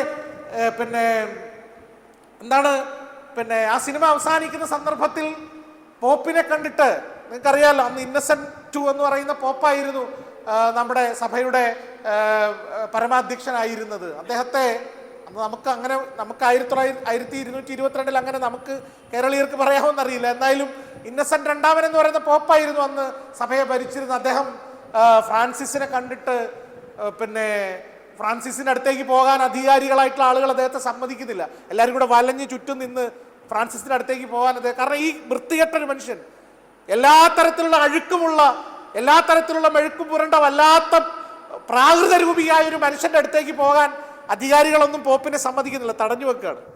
പോപ്പ് പക്ഷേ ഇയാളെ കണ്ട മാത്രയിൽ ഇദ്ദേഹത്തിന് തിരിച്ചറിവുണ്ടാവുകയാണ്. ദൈവത്തിന്റെ സ്വരം അദ്ദേഹത്തിന്റെ മനസ്സിലുണ്ടാവുകയാണ്. താഴേക്കിറങ്ങി വരികയാണ്. താഴേക്കിറങ്ങി വന്നിട്ട് പിന്നെ ഫ്രാൻസിസിന്റെ കൈകളിലാണ് പിടിക്കുന്നത്. അദ്ദേഹം പറയുന്ന ഡയലോഗ് ഇതാണ്: God is with your hand, നിന്റെ കയ്യിൽ ദൈവമുണ്ട്. എന്നിട്ട് ആ കൈ പിടിച്ച് നെഞ്ചോട് ചേർത്ത് പോപ്പ് വെക്കുന്നു. തുടർന്ന് അദ്ദേഹം ചെയ്യുന്നത് ഫ്രാൻസിസിന്റെ കാൽക്കലേക്ക് വീഴുകയാണ്. എന്നിട്ട് പറയുകയാണ്, God is in your feet, നിന്റെ കാലിലുമുണ്ട് ദൈവം, നിന്റെ കാലിലുമുണ്ട്, നിന്റെ പാദങ്ങളിലുമുണ്ട് ദൈവം. എന്നിട്ട് ആ ദൈവമുള്ള പാദങ്ങളിൽ, അല്ലേ, നമ്മൾ പറയുമല്ലോ പരിശുദ്ധ സിംഹാസനം നമസ്കരിക്കുകയാണ് നിന്റെ പാദത്തിൽ. അതുകൊണ്ടാണ് ക്രിസ്തു രണ്ടാം ക്രിസ്തു എന്നൊക്കെ നമ്മൾ ചുമ്മാ വെറുതെ വിളിക്കുന്നതല്ല. രണ്ടാം ക്രിസ്തു എന്ന് പറയുന്നത് ക്രിസ്തുവിനെ എങ്ങനെയാണ് നമ്മൾ അനുഭവിച്ച ജീവിതത്തിന്റെ എല്ലാ തരത്തിലുള്ള എക്സ്ട്രീം പോയിന്റിലൂടെയും കടന്നുപോയ ഒരു മനുഷ്യനെയാണല്ലോ നമ്മൾ ക്രിസ്തു എന്ന് വിളിക്കുന്നത്, അല്ലേ? ജനിച്ച നിമിഷം മുതൽ, അപവാദത്തിന്റെ സന്ദർഭം മുതൽ, ജനനത്തിന്റെ സന്ദർഭം മുതൽ, അല്ലേ, ജനിക്കാനൊരു വീട് പോലും ഇല്ലാത്ത സന്ദർഭം മുതൽ, ഉടുക്കാനൊരു വസ്ത്രമില്ലാത്ത സന്ദർഭം മുതൽ, ഭക്ഷണത്തിന് ഭിക്ഷയാചിക്കേണ്ടി വന്ന സന്ദർഭം മുതൽ, കുരിശിൽ അങ്ങേയറ്റം ഒരു ഉടുതുണിയുടെ പിന്നെ ഒരു കഷണം മാത്രം എടുത്ത് തൂങ്ങിക്കിടക്കുന്ന അവസ്ഥ മുതൽ ക്രിസ്തു നയിച്ച ജീവിതം പൂർണ്ണമായും എക്സ്ട്രീം ലൈഫാണ്. നമുക്കൊക്കെ ജീവിക്കാവുന്ന ജീവിതത്തിന്റെ എക്സ്ട്രീം ആയിട്ടുള്ള ലൈഫാണ്. ആ ലൈഫിൽ പൂർണ്ണമായും ക്രിസ്തുവിനെ പിന്തുടരുന്നു എന്ന് തീരുമാനിച്ച വ്യക്തിയാണ് മനുഷ്യനായി നിന്നുകൊണ്ട് തന്നെ ഫ്രാൻസിസ്. നമുക്കറിയാം അദ്ദേഹത്തിന്റെ ശരീരത്തിൽ ഏറ്റുവാങ്ങുന്ന രോഗം അതുകൊണ്ടാണ്. വളരെ ചെറിയ പ്രായത്തിൽ ഒരാൾ എങ്ങനെ രോഗിയായിത്തീരും? കൊടും പട്ടിണി, കൊടും ദാരിദ്ര്യത്തെ സുഹൃത്തായി, സ്നേഹിതനായി സ്വീകരിച്ചു. അതുകൊണ്ട് തന്നെ വളരെ ചെറിയ പ്രായത്തിൽ ഉണ്ടാവുന്ന രോഗാവസ്ഥകൾ, ആ രോഗാവസ്ഥ കൊണ്ടുണ്ടാവുന്ന തീവ്ര സഹനങ്ങൾ, ആ സഹനത്തിൽ നിന്നുണ്ടാവുന്ന മരണം, ഇത് തിരിച്ചറിഞ്ഞുകൊണ്ടാണ് പരിശുദ്ധ സിംഹാസനം താഴേക്കിറങ്ങി വന്നിട്ട് ആ കാലിൽ പിടിച്ചിട്ട് പറയുന്നത്, നിന്റെ കാലിൽ ദൈവമുണ്ട് എന്ന് പറയുന്നത്. ചുമ്മാ പറയുന്നതല്ല. ആ സിനിമ ഉണ്ടാക്കിയ ആള് പോപ്പിനെ അങ്ങനെ ചിത്രീകരിക്കാൻ വേണ്ടി ചിത്രീകരിച്ചല്ല. അപ്രമാദിത്യം എന്ന് പറയുന്ന സവിശേഷമായ അധികാരത്തിന്റെ സിംഹാസനത്തിൽ ഇരിക്കുന്ന മനുഷ്യനാണ് താഴേക്കിറങ്ങി വന്ന കാലിൽ വീണിട്ട് പറയുന്നത്, നിന്റെ കാലിലും ദൈവമുണ്ട്, നിന്റെ പാദങ്ങളിൽ, വിണ്ടുകീറിയ നിന്റെ പാദങ്ങളിൽ, ചെളിപറ്റിയ നിന്റെ പാദങ്ങളിൽ, മനുഷ്യർക്ക് വേണ്ടി നടക്കുന്ന നിന്റെ പാദങ്ങളിൽ ദൈവത്തിന്റെ സ്പർശത്തെ ഞാൻ കാണുന്നു എന്ന് പറഞ്ഞാണ് കുമ്പിടുന്നത്. പ്രിയപ്പെട്ടവരെ, ഈ തിരിച്ചറിവ് ഫ്രാൻസിസ് ജീവിതം കൊണ്ട് നേടിയ തിരിച്ചറിവാണ്. അത് സ്വന്തം ഉണ്ടായിരുന്ന എല്ലാം മാറ്റിവെക്കാൻ ഒരാൾ തീരുമാനിച്ചത് ആഡംബരത്തോടുള്ള അതിഭ്രമത്തിൽ ജീവിക്കാൻ കഴിയുമായിരുന്നിട്ട് തന്നെ വേണ്ടെന്ന് വെച്ചത് ഇതല്ല എന്നാണ്. അതുകൊണ്ട് ഫ്രാൻസിസ് തൻ്റെ വേഷമൊക്കെ അപ്പന് തിരിച്ചു കൊടുക്കുന്ന സന്ദർഭത്തിൽ എല്ലാ ഡ്രസ്സും ഊരി, ആഡംബര വേഷമാണ്, അത് മുഴുവൻ ഊരി അപ്പൻ്റെ കയ്യിൽ കൊടുക്കുന്ന സന്ദർഭത്തിൽ പറയുന്നൊരു കാര്യമുണ്ട്: എനിക്കിനി നിങ്ങൾ എൻ്റെ അപ്പനല്ല, ഇനി മുതൽ എൻ്റെ അപ്പൻ നിങ്ങളല്ല, എനിക്കൊരു സ്വർഗീയ പിതാവുണ്ട്, എനിക്കൊരു സ്വർഗീയ പിതാവുണ്ട്, അദ്ദേഹമാണ് എൻ്റെ യഥാർത്ഥ അപ്പൻ. ഈ തിരിച്ചറിവ് കിട്ടിക്കഴിയുന്ന നിമിഷം മുതൽ, അല്ലെ, ബോബി അച്ഛൻ്റെ വാചകം ഉണ്ടല്ലോ, അബാ എന്ന് അപ്പനെ വിളിക്കാൻ സ്വാതന്ത്ര്യം കിട്ടിയ മനുഷ്യരാണ് നമ്മളെന്ന് തിരിച്ചറിവ് ഉണ്ടാവുന്ന സന്ദർഭം മുതൽ, അബ്ബ എന്ന് വിളിക്കാൻ സ്വാതന്ത്ര്യമുണ്ട് എന്ന് തിരിച്ചറിയുന്ന സന്ദർഭം മുതൽ, നമുക്കൊരബ്ബയുണ്ട് സ്വർഗത്തിൽ എന്ന തിരിച്ചറിവുണ്ടാവുന്ന നിമിഷം മുതൽ, എനിക്ക് വിളിക്കാൻ എന്നെ ചേർത്ത് പിടിക്കുന്ന ഒരാളുണ്ട്. എത്ര വലിയ സഹനങ്ങളുടെ സന്ദർഭങ്ങളിലും, എത്ര വലിയ വേദനയുടെ സന്ദർഭത്തിലും, എത്ര വലിയ തിക്താനുഭവങ്ങളുടെ സന്ദർഭത്തിലും, എത്ര വലിയ കുരിശിന്റെ സന്ദർഭത്തിലും എന്നെ ചേർത്ത് പിടിക്കാൻ ഒരാളുണ്ട് എന്ന തിരിച്ചറിവിലാണ് ഫ്രാൻസിസ് ഈ വേഷമൊക്കെ ഉപേക്ഷിച്ചിട്ട് നഗ്നനായിട്ടിറങ്ങുന്നത്. അല്ലാതെ ഫ്രാൻസിസിന് വട്ടുണ്ടായിട്ടല്ല. ഉന്മാദി എന്നൊക്കെ ഫ്രാൻസിസിനെ ആളുകൾ വിളിക്കുന്നുണ്ട്. അസീസിയിലെ ഉന്മാദി എന്നൊക്കെ ആളുകൾ വിളിക്കുന്നുണ്ട്. അത് നമുക്ക് വേണമെങ്കിൽ വിചാരിക്കാം. പക്ഷെ ഉന്മാദം എന്ന് പറയുന്നത് ദൈവസ്നേഹത്തിന്റെ ഉന്മാദമാണ്, ദൈവസ്നേഹത്തിന്റെ ഉന്മാദമാണ്. ആ അർത്ഥത്തിൽ ഫ്രാൻസിസ് സ്വയം ത്യജിക്കുന്നത് ഈ തിരിച്ചറിവിൽ നിന്നുകൊണ്ടാണ്. അല്ലാതെ ചുമ്മാ ഒരാൾ ഒരു സുപ്രഭാതത്തിൽ ഈ സൗകര്യങ്ങൾ വേണ്ടെന്ന് വെക്കും എന്ന് വിചാരിക്കാൻ നമുക്ക് കഴിയില്ല. എനിക്ക് വേണ്ട എന്ന് വെക്കുന്നത് ഈ സൗകര്യങ്ങൾക്കപ്പുറം മറ്റുണ്ട് എന്ന് വിചാരിച്ചത് കൊണ്ട് തന്നെയാണ്. ശ്രീനാരായണ ഗുരു ഈ പറഞ്ഞതുപോലെ മറ്റൊരാളാണ്. നമ്മൾ അദ്ദേഹത്തെ അങ്ങനെയൊന്നും അറിഞ്ഞിട്ടില്ല. അദ്ദേഹം പിന്നെ വിവാഹിതനായിരുന്നു നമുക്കറിയാം. ജീവിതമൊക്കെ വേണ്ടെന്ന് വെച്ച് ആത്മീയ ജീവിതത്തിലേക്ക് ഇറങ്ങുമ്പോൾ അദ്ദേഹം ആലോചിക്കുന്നത് എന്താ, എൻ്റെ ജീവിതത്തിൻ്റെ ലക്ഷ്യം എൻ്റെ സ്വകാര്യ സന്തോഷങ്ങളല്ല എന്ന തീരുമാനമാണ്. ഒരു പീഡ എറുമ്പിനും വരുത്തരുത് എന്ന വിചാരം. മറ്റുള്ളവർക്ക് വേണ്ടിയാണ് എൻ്റെ ജീവിതം. ONV കവിതയുണ്ടല്ലോ, മറ്റുള്ളവർക്കായി സ്വയം കത്തിയെരിയുന്ന സുസ്നേഹമൂർത്തിയാം സൂര്യ, സൂര്യതേ സ്വസ്തിതേ സൂര്യ. മറ്റുള്ളവർക്ക് വേണ്ടി എനിക്ക് ഇടപെടാൻ കഴിയണം. എൻ്റെ ജീവിതം എനിക്ക് വേണ്ടിയുള്ളതല്ല, എനിക്ക് സമ്പത്തുണ്ടാക്കാനല്ല, എൻ്റെ ലക്ഷ്യങ്ങൾക്ക് വേണ്ടിയിട്ടുള്ളതല്ല, എനിക്ക് സമൂഹത്തിൽ ഇടപെടേണ്ടതുണ്ട് എന്ന തിരിച്ചറിവാണ്. ഇനി ഞാൻ മറ്റേ സിനിമയുടെ ഡീറ്റെയിൽസിലേക്ക് പോകാൻ സമയത്തിൻ്റെ പരിമിതി അനുവദിക്കാത്തത് കൊണ്ടാണ് ഇനി വളരെ പ്രധാനമായിട്ട് പറയേണ്ടത് കസൻ സാക്കിസിൻ്റെ പുസ്തകത്തിൻ്റെ ചില ഭാഗങ്ങളാണ്. കാരണം അത് പറയാതെ പറ്റില്ലാത്തുള്ളത് കൊണ്ടാണ് ഞാനത് വളരെ പ്രധാനമായിട്ട് വെച്ചത്. ഒരുപാട് ഡീറ്റെയിൽഡ് ആയിട്ടൊരു ലേഖനം എഴുതുന്നതിനകത്ത് പഠനങ്ങളൊക്കെ നടത്തിയിട്ടുണ്ട്. ഇതൊന്നും നിങ്ങൾക്ക് വേണ്ടാത്തതാണ്, ഞാനിതൊന്നും പറയാനും പോകുന്നില്ല എന്ന് ജോയലിനോട് പറഞ്ഞായിരുന്നു. ഇതൊരു രൂപരേഖ മാത്രമാണ്, ഇതൊരു കയ്യിൽ വെച്ചു എന്ന് മാത്രമേ ഉള്ളൂ. ദൈവത്തിൻ്റെ നിസ്വൻ എന്ന് പറയുന്ന നോവലിലേക്ക് നമുക്ക് വരാം. നമുക്ക് ഹസൻ സാക്കിസ് വിവാദ പുരുഷനാണല്ലോ, അദ്ദേഹം പറയുന്നത് എന്തും വിവാദമായിട്ടാണല്ലോ നമ്മൾ വിചാരിക്കുക. ഇനി ഞാൻ ഈ ദൈവത്തിൻ്റെ പൂക്കി എന്ന് പറഞ്ഞപ്പോൾ ആളുകൾ വിശ്വസിക്കാനിടയില്ലാത്തത് കൊണ്ട് ഗോഡ്സ് പ്രോപ്പറിലും ചില ഫ്രാൻസിസിനെ കുറിച്ചുള്ള പാരമ്പര്യങ്ങളിലും ഒക്കെ ഉണ്ടായിരുന്ന ഒരു കാര്യമാണ് ഈ സിനിമയിലും ഉണ്ട്, ബ്രദർ സണ്ണിലൊക്കെ ഉണ്ട്. ഫ്രാൻസിസിന് ക്ലയറിനോടുണ്ടായിരുന്ന ബന്ധം എന്താണ് എന്നൊരു വലിയ ചോദ്യം ഉണ്ട്. ആ ചോദ്യത്തിന് നിങ്ങളൊക്കെ നോർമലി ഉത്തരം പറയുന്നത് ആത്മീയവും എന്താണ് അനിർവചനീയവും അപരിമേയവും അതിഭൗതികവുമായ സ്നേഹം എന്നൊക്കെ വേണമെങ്കിൽ നിങ്ങൾ വിശേഷിപ്പിക്കാനിടയുണ്ട്. അല്ല എന്നാണ് എനിക്ക് തോന്നുന്നത്. ലൗകികമായ പ്രണയം തന്നെയായിരുന്നു അല്ലേ? പക്ഷെ ആ ലൗകികമായ പ്രണയം എപ്പോഴാണ് ആത്മീയാനുഭവമായി മാറുന്നത് അല്ലേ? എപ്പോഴാണ് ആത്മീയാനുഭവമായി മാറുന്നത്? ക്ലയർ ബ്രദർസ് ആൻഡ് സിസ്റ്റർ മൂണിൽ നമ്മൾ ക്ലയറിനെ കാണുമ്പോൾ അവൾ ഫ്രാൻസിസിന് മുമ്പേ തന്നെ അശരണരായിട്ടുള്ള ആളുകളോട് കൺസേൺ ഉള്ളവളായിരുന്നു എന്നാണ് നമ്മൾ മനസ്സിലാക്കുന്നത്. കാരണം അവള് അപ്പവുമായിട്ട് കുഷ്ഠരോഗികളെ കാണാൻ പോകുന്ന സീൻ ഞാൻ മുമ്പ് പറഞ്ഞല്ലോ. ക്ലയറിനെ കണ്ടിട്ടാണ് ഫ്രാൻസിസ് പല കാര്യങ്ങളും അനുകരിക്കാനും ശ്രമിക്കുന്നത്. പക്ഷെ ക്ലയറിൽ തീർച്ചയായും ഉള്ള ഒരു ബോധം ഈ പറഞ്ഞ മനുഷ്യർക്ക് വേണ്ടി പ്രവർത്തിക്കണമെന്ന ബോധമാണ്. ആ ബോധം ഫ്രാൻസിസിനെ സ്വാധീനിച്ചിട്ടുണ്ടാവാം. നമ്മൾ സിനിമയിലേക്ക് വരുമ്പോഴും ദൈവത്തിൻ്റെ നിസ്വനിലേക്ക് വരുമ്പോഴും ഒക്കെ യഥാർത്ഥത്തിൽ ഈ ഒരു പ്രണയത്തിൻ്റെ സാധ്യതയുടെ സാഹചര്യം ഈ രണ്ട് കൃതികളിലുണ്ട്, സിനിമയിലുമുണ്ട് ദൈവത്തിൻ്റെ നിസ്വനിലുമുണ്ട്. പക്ഷെ അത് കേവല പ്രണയമായി ചുരുങ്ങുന്നില്ല എന്നിടത്താണ് അതിൻ്റെ പ്രസക്തി. നമ്മൾ സാധാരണ പ്രണയം ശരീരനിഷ്ഠവും പ്രണയം കേവലവുമായി തീരുന്നിടത്താണല്ലോ പ്രണയം അവസാനിക്കുന്നത്. അതുകൊണ്ടാണ് പണ്ട് രസകരമായിട്ടുള്ളൊരു തമാശ പറയാറുണ്ട്, കുട്ടികൾക്ക് വേണ്ടി ചെറുപ്പക്കാരൊക്കെ ഉള്ള ഇനിയും പോകാനുള്ള ഇരിക്കുന്നവർക്ക് വേണ്ടിയിട്ടൊന്ന് ഒരു ചെറിയ സംഭവം പറയാം. സംഭവമാണോ കഥയാണോ നിങ്ങൾ വിചാരിച്ചാൽ മതി. അതായത് ഒരു ചെറുപ്പക്കാരൻ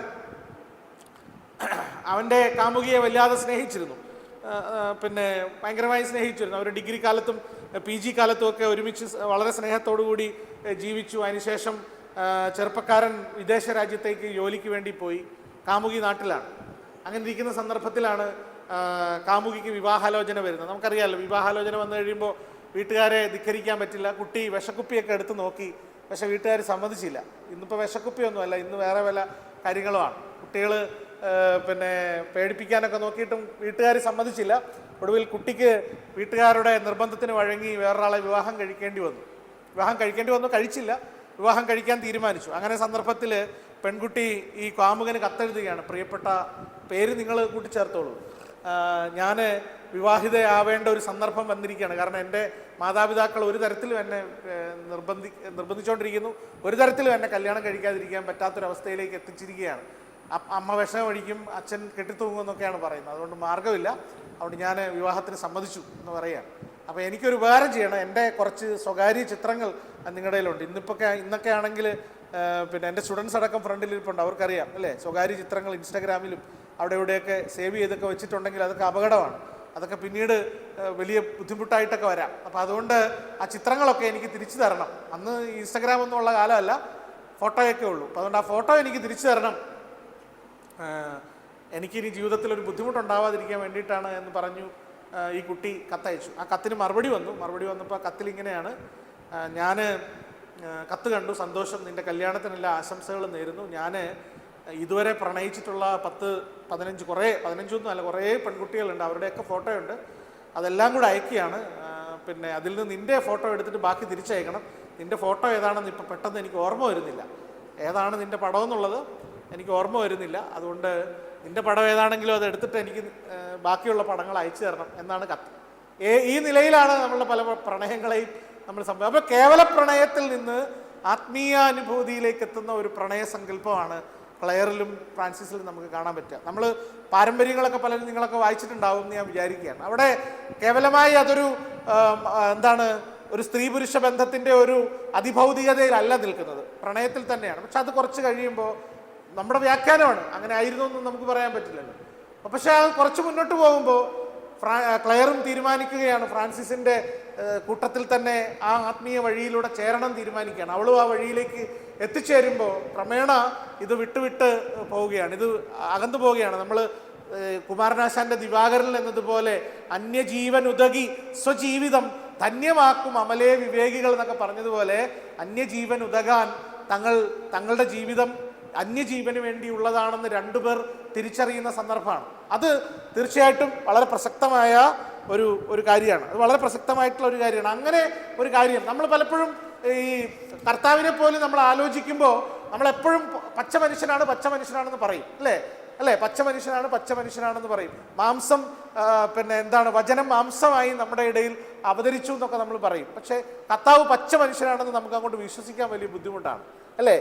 അതുകൊണ്ടാണ് നമ്മൾ ഈ കുരിശി കിടക്കുന്ന സമയത്ത് കുറച്ച് മാലാഖമാരെ വിട്ട് പുള്ളിക്ക് നൈസായിട്ട് രക്ഷപ്പെടാമായിരുന്നില്ല, ഒരു മാസമൊക്കെ കാണിക്കാമായിരുന്നില്ലേ എന്നൊക്കെ നമുക്ക് തോന്നുന്നത്. പക്ഷേ പച്ച മനുഷ്യനായിരുന്നു. അത് ആ അർത്ഥത്തിലാണ് കസന്ത്സാക്കിസ് എഴുതിയത്. പക്ഷെ നമ്മൾ തെറ്റിദ്ധരിച്ച് അയാൾ ഭയങ്കര ബൈബിൾ വിരുദ്ധനും ക്രിസ്തു വിരുദ്ധനും ഒക്കെ ആയി തീർന്നു. അദ്ദേഹം തന്നെ പറയുന്നുണ്ട്, എനിക്ക് നേരെ വന്നിട്ടുള്ള ആരോപണങ്ങളെ, ഇതിൻ്റെ ആമുഖത്തിൽ എനിക്ക് നേരെ വന്നിട്ടുള്ള ആരോപണങ്ങളെ ഒരു കുമ്പസാരം പോലെ ഞാൻ എവിടെയെങ്കിലും എൻ്റെ ആലോചനയിൽ ഒരു തെറ്റിൻ്റെ വഴി വന്നിട്ടുണ്ടെങ്കിൽ അതിൻ്റെ ഒരു പ്രായച്ചിത്തം കൂടിയാണ് ദൈവത്തിന് നിസ്വൻ എന്ന് സൂചിപ്പിക്കുന്നുണ്ട്. അപ്പോൾ ആ അർത്ഥത്തിൽ അദ്ദേഹം അത് എഴുതുന്നത് നമ്മൾ ഈ കാണുന്ന ഭൗതിക പ്രണയമെന്ന് നമ്മൾ പറഞ്ഞ ഉടൻ തന്നെ നമ്മൾ ഉടനെ അതിൻ്റെ നെഗറ്റീവ് അർത്ഥത്തിലാണ് നമ്മൾ അതിനെ എടുക്കുക, ഏറ്റവും മോശമായിട്ടുള്ള ഒരു കാര്യം എന്ന അർത്ഥത്തിലാണ്. ആ അർത്ഥത്തിലല്ല അത് എടുക്കേണ്ടത് എന്നൊരു തിരിച്ചറിവ് നമുക്ക് എപ്പോഴും വേണം. അതാണ് പ്രധാനപ്പെട്ട ഒരു കാര്യം. അതുകൊണ്ടാണ് അത് ഞാൻ എടുത്ത് പറഞ്ഞത്. അതുകൊണ്ടാണ് ഫ്രാൻസിസിനെ കുറിച്ച് ആലോചിക്കുമ്പോൾ അദ്ദേഹം പച്ച മനുഷ്യനായിരുന്നു എന്ന് പറയുമ്പോൾ ഉള്ളൊരു പ്രധാനപ്പെട്ട കാര്യം എന്താണ്?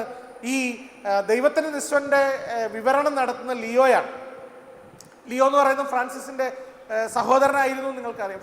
സഹോദരൻ എന്ന് പറഞ്ഞാൽ ഫ്രാൻസിസൻ കൂട്ടായ്മയിൽപ്പെട്ട ഒരാളായിരുന്നു നിങ്ങൾക്കറിയാം. ലിയോ ഈ കഥ പറയുമ്പോൾ ഫ്രാൻസിസിനെ ഒരു അതിഭൗതിക വ്യക്തിയായിട്ടല്ല വിശേഷിപ്പിക്കുന്നത്. എല്ലായിടത്തും സംശയാലുവായിരുന്നു, എപ്പോഴും സംശയാലുവായിരുന്നു ഫ്രാൻസിസ്.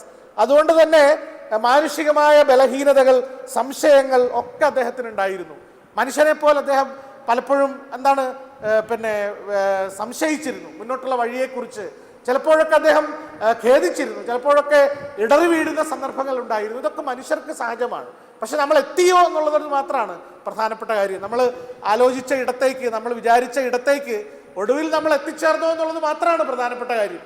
ഇടയ്ക്ക് ഇടറിയോ എന്നുള്ളതല്ല. തീർച്ചയായിട്ടും ഇടറിപ്പോവും. അതുകൊണ്ടാണല്ലോ ഗത്സമനിയിൽ പ്രാർത്ഥിക്കുമ്പോൾ തമ്പുരാൻ പോലും പ്രാർത്ഥിച്ചത്, സാധിക്കുമെങ്കിൽ കഴിയുമെങ്കിൽ ഈ പാനപാത്രം എന്നിൽ നിന്ന് ഒഴിവാക്കണമേ എന്ന് പ്രാർത്ഥിച്ചത് ഈ പറഞ്ഞ മനുഷ്യത്വം എന്ന് പറയുന്നതിനെ കൃത്യമായി അടയാളപ്പെടുത്താൻ വേണ്ടിയിട്ടാണ്. അതല്ലാതെ നമ്മൾ വിചാരിക്കുന്നത് ഈ പുള്ളി ഏതായാലും സഹിക്കും, എന്നാൽ പിന്നെ ഇത് പറയേണ്ട കാര്യം ഉണ്ടായിരുന്നു എന്ന് നമുക്ക് തോന്നും. അത് മാനുഷികമായ ഒരു ബലഹീനതയുടെ അവസ്ഥ, മാനുഷികമായ ഒരു സംഘർഷത്തിൻ്റെ അവസ്ഥ, മാനുഷികമായ ഒരു സംശയത്തിൻ്റെ അവസ്ഥ ക്രിസ്തുവിന് പോലും ഉണ്ടായി കാണും. പിന്നെ രണ്ടാം ക്രിസ്തുവിൻ്റെ കാര്യം പറയണോ എന്നാണ്.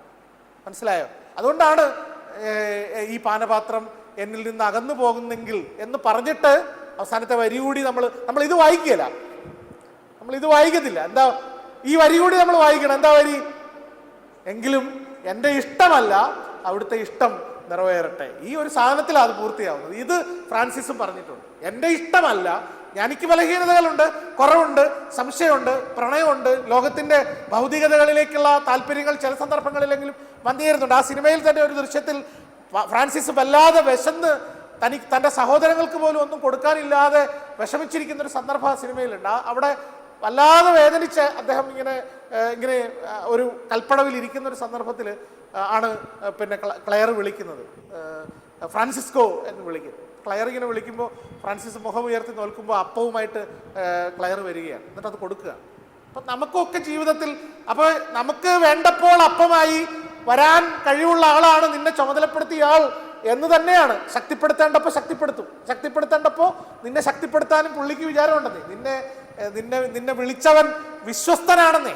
വിളിച്ചവൻ വിശ്വസ്തനാണെങ്കിൽ നിന്നെ ശക്തിപ്പെടുത്തേണ്ട ഇടത്ത് നിന്നെ ശക്തിപ്പെടുത്താൻ വിളിച്ചവനുണ്ട്, അത് നിന്റെ കൂടെയുണ്ട്. ഈ തിരിച്ചറിവ് ഫ്രാൻസിസിനുണ്ടായിരുന്നു. അതുകൊണ്ട് തന്നെ ഇടറുമ്പോഴും പരാജയപ്പെടുമ്പോഴും സംശയിക്കുമ്പോഴും നമ്മളെപ്പോലെയൊക്കെ കാൽതെറ്റി വീഴുന്ന സന്ദർഭത്തിലുമൊക്കെ മുന്നോട്ട് നടക്കാൻ പ്രചോദന കേന്ദ്രം ആയിട്ട് കർത്താവ് കൂടെ ഉണ്ടായിരുന്നു. അതുകൊണ്ടാണ് മരണത്തിൻ്റെ സന്ദർഭത്തിലും രോഗത്തിൻ്റെ അവസ്ഥയിലും സഹനത്തിൻ്റെ ഏറ്റവും വലിയ തീക്ഷ്ണത സന്ദർഭങ്ങളിലും ഒക്കെ ഇടറിപ്പോകാതിരിക്കാനായിട്ട് ശ്രമിക്കുന്നത്. അന്ന് ഈ ഓർഡറിന് അംഗീകാരം കിട്ടുമെന്നൊന്നും ഓർമ്മയില്ല, വലിയ പിന്നെ ബുദ്ധിമുട്ടാണ്. അതുകൊണ്ടാണ് മാർപ്പാപ്പയെ കാണാൻ വേണ്ടി പോകുന്നത്. കാരണം ഇത് അംഗീകരിക്കപ്പെടുമോ, എൻ്റെ സഹോദരങ്ങൾ അനാഥരാകുമോ, അവർക്ക് നാളെ ഒരു സംവിധാനം ഇല്ലാതെ പോയാൽ എന്ത് ചെയ്യും എന്ന് വിചാരിക്കുന്നിടത്താണ് ഒരു തരത്തിലുള്ള കാര്യങ്ങളും ഇല്ലാതെ നേരെ മാർപ്പാപ്പയുടെ അടുത്തേക്ക് ചെല്ലുന്നത്. പക്ഷെ അവിടെയും സംവിധാനങ്ങൾ ഒരുങ്ങി, അവിടെയും കാര്യങ്ങൾ ക്രമീകരിക്കപ്പെട്ടു.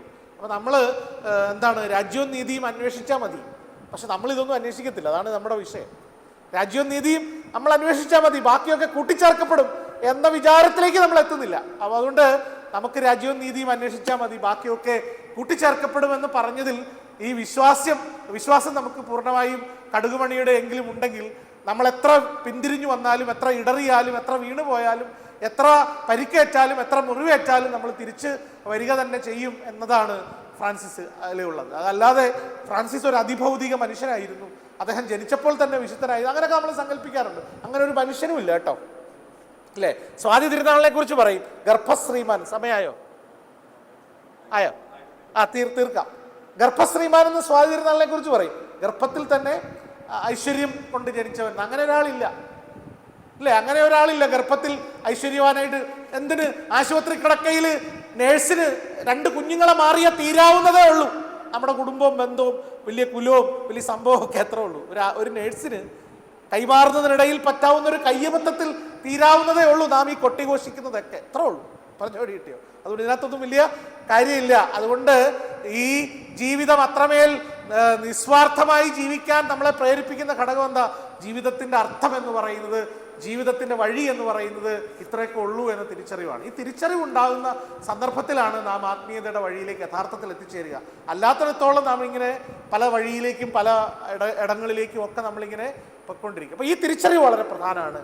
എവിടെയാണ് എൻ്റെ വഴി എന്നൊരാൾ തിരിച്ചറിയുന്നു. ഫ്രാൻസിസ് എല്ലാ ആഡംബരങ്ങളിലും വീഞ്ഞുകുടിയിലും സന്തോഷത്തിലും അത്യാവശ്യം സ്ത്രീബന്ധങ്ങളിലും ഒക്കെ ഇടപെട്ട് ജീവിക്കാമെന്ന് വിചാരിച്ചിരുന്ന ഇടത്തു നിന്ന് ഒരിടർച്ച ഉണ്ടാവുന്നു. അയാൾക്കൊരു തിരിച്ചറിവുണ്ടാവുന്നു, എൻ്റെ സഭ പണിയാനുള്ള ഉത്തരവാദിത്തം നിന്നിൽ ഏൽപ്പിക്കപ്പെട്ടിരിക്കുന്നുവെന്ന്. പക്ഷെ അയാൾക്ക് അപ്പോഴും സംശയമാണ്. ആ സംശയം മരണത്തോളം അയാളെ പിന്തുടർന്നു. പക്ഷെ കാലം അയാളെ ഇത്രയും വർഷങ്ങൾക്ക് ശേഷവും 800 വർഷങ്ങൾക്ക് ശേഷവും കാലം അയാളെ നമ്മുടെ മുമ്പിൽ ഒരു ആത്മീയ പരിവേഷത്തിൻ്റെ കാഴ്ചപ്പാടിൽ നിർത്തിയിരിക്കുകയാണ്. ഒരു നേർച്ചപ്പെട്ടിക്കും ഒരു കേന്ദ്ര ആരാധനാ സംവിധാനങ്ങൾക്കും ഒരു നമ്മൾ പറയല്ലോ ഒരു വിശുദ്ധനാവുന്ന. പണ്ട് ഞങ്ങളുടെ നാട്ടിൽ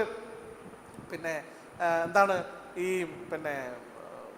ഗ്രിവർഗീസ് ഉണ്ണിയാളച്ചൻ്റെ ഫോട്ടോയിൽ നോക്കിയിട്ട് എടത്വായിൽ നിന്ന് നമ്മുടെ അർത്തങ്കൽക്ക് പോയി വന്ന ഒരു ഭക്തൻ പറഞ്ഞാണ്, ഈ കുന്തവും പിടിച്ച് ഇവിടെ ഇങ്ങനെ വെറുതെ നിന്നു, അവിടെ പുള്ളിക്കാരൻ വാരുക എന്ന് പറഞ്ഞതുപോലെ അങ്ങനെ ഒരു മനസ്സിലായോ? കുന്തവും പിടിച്ചുകൂടി ഇങ്ങനെ എടത്വായിൽ ഇങ്ങനെ നിന്നു, ഒരു കാര്യവുമില്ല. ഞങ്ങളുടെ എടത്വ പുണ്യാളനാണ് അവിടെ കുട്ടനാട്ടിൽ, മനസ്സിലായോ? അവിടെ പുള്ളിക്കാരൻ സംസ്ഥാന പുണ്യാളുടെ കാര്യമാണ്, അവിടെ പുള്ളി വാരുക എന്ന് പറഞ്ഞതുപോലെ നേർച്ചപ്പെട്ടിയും ആലക്തികതകളും ദീപാലങ്കാരങ്ങളും ഭൗതികമായി നമ്മൾ ആത്മീയതയെ വിശേഷിപ്പിക്കുന്ന ആഡംബരങ്ങളുടെ രൂപക്കൂടിൽ അല്ല ഫ്രാൻസിസ് ഉള്ളത്. നമ്മുടെയൊക്കെ ജീവിതത്തിൽ നമുക്ക് തൊട്ടറിയാവുന്ന മനുഷ്യർക്കിടയിൽ, നാം കാണുന്ന നിസ്വരായ മനുഷ്യർക്കിടയിൽ. അതുകൊണ്ടാണ് കുഷ്ഠരോഗിയെ ചേർത്ത് പിടിച്ച് ഫ്രാൻസിസ് ചുംബിക്കുന്നത്. അത് ഈ ലിലിയാനോ കവാനിയുടെ ചിത്രത്തിൽ ആ ദൃശ്യം നമ്മളെ ഭയങ്കരമായിട്ട് ഹോണ്ടി. ആ കുഷ്ഠരോഗിയുടെ മുഖത്തേക്ക് ഫ്രാൻസിസിന് തന്നെ ഇങ്ങനെ പിടിക്കുമ്പോൾ ഫ്രാൻസിസിന് തന്നെ മുഖത്ത് ഈ സംഘർഷമുണ്ട്. ആ സംഘർഷം ഇങ്ങനെ അതിൻ്റെ പൂർണ്ണത, ആ വിഷ്വൽ നമ്മൾ ഭയങ്കരമായിട്ട് കാണണം. ശരിക്കും ആ സിനിമയിൽ ഇങ്ങനെ ക്ലോസ് ഷോട്ടിൽ ഇതിങ്ങനെ കാണിച്ച് അവസാനമാണ് ഫ്രാൻസിസ് മനസ്സിലാക്കുന്നത്. എങ്ങനെയും, കാരണം ഇയാൾക്ക് പറ്റുന്നില്ല. നമ്മളുമൊക്കെ എങ്ങനെയാണ്, നമുക്ക് പറ്റുമോ? മുഖത്ത് കുറേ കുരുക്കളുള്ള ഒരു മനുഷ്യനെ പെട്ടെന്ന് നോക്കാൻ പറ്റുമോ? പറ്റില്ല. ഒരു പ്രാകൃതനായ മനുഷ്യനെ കണ്ടാൽ നമുക്ക് നോക്കാൻ പറ്റുമോ? പറ്റില്ല. നമുക്കൊരു വല്ലാത്ത ജീവിതാവസ്ഥയിൽ കഴിയുന്ന മനുഷ്യരോട് നോക്കാനും കാണാനും ഒക്കെ പാടാണ്. വയ്യാത്തൊരു കുഞ്ഞിനെ കണ്ടാൽ പോലും നമുക്ക് നോക്കാൻ പാടാണ്, അല്ലേ? അല്ലെ കൈക്കോ കാലിനോ ഒക്കെ പരിക്കേറ്റ മനുഷ്യരെ പോലും കാണാൻ നമുക്ക് പാടാണ്. പ്രാകൃതരായ ഭിക്ഷക്കാരെ, കുഷ്ഠരോഗികളെ, കാണാൻ പറ്റാത്ത മനുഷ്യരെ, കാണാൻ പറ്റാത്ത കാഴ്ചകളെയൊക്കെ നമുക്ക് പേടിയുള്ളിടത്ത് ആ മനുഷ്യനും നിന്റെ സഹോദരനാണ് എന്ന തിരിച്ചറിവിലേക്ക് എത്താൻ നമ്മളെ സഹായിക്കുന്ന ആളാണ്. അങ്ങനെയുള്ള ഒരാളാണ് അസീസിയിലെ പൂക്കി.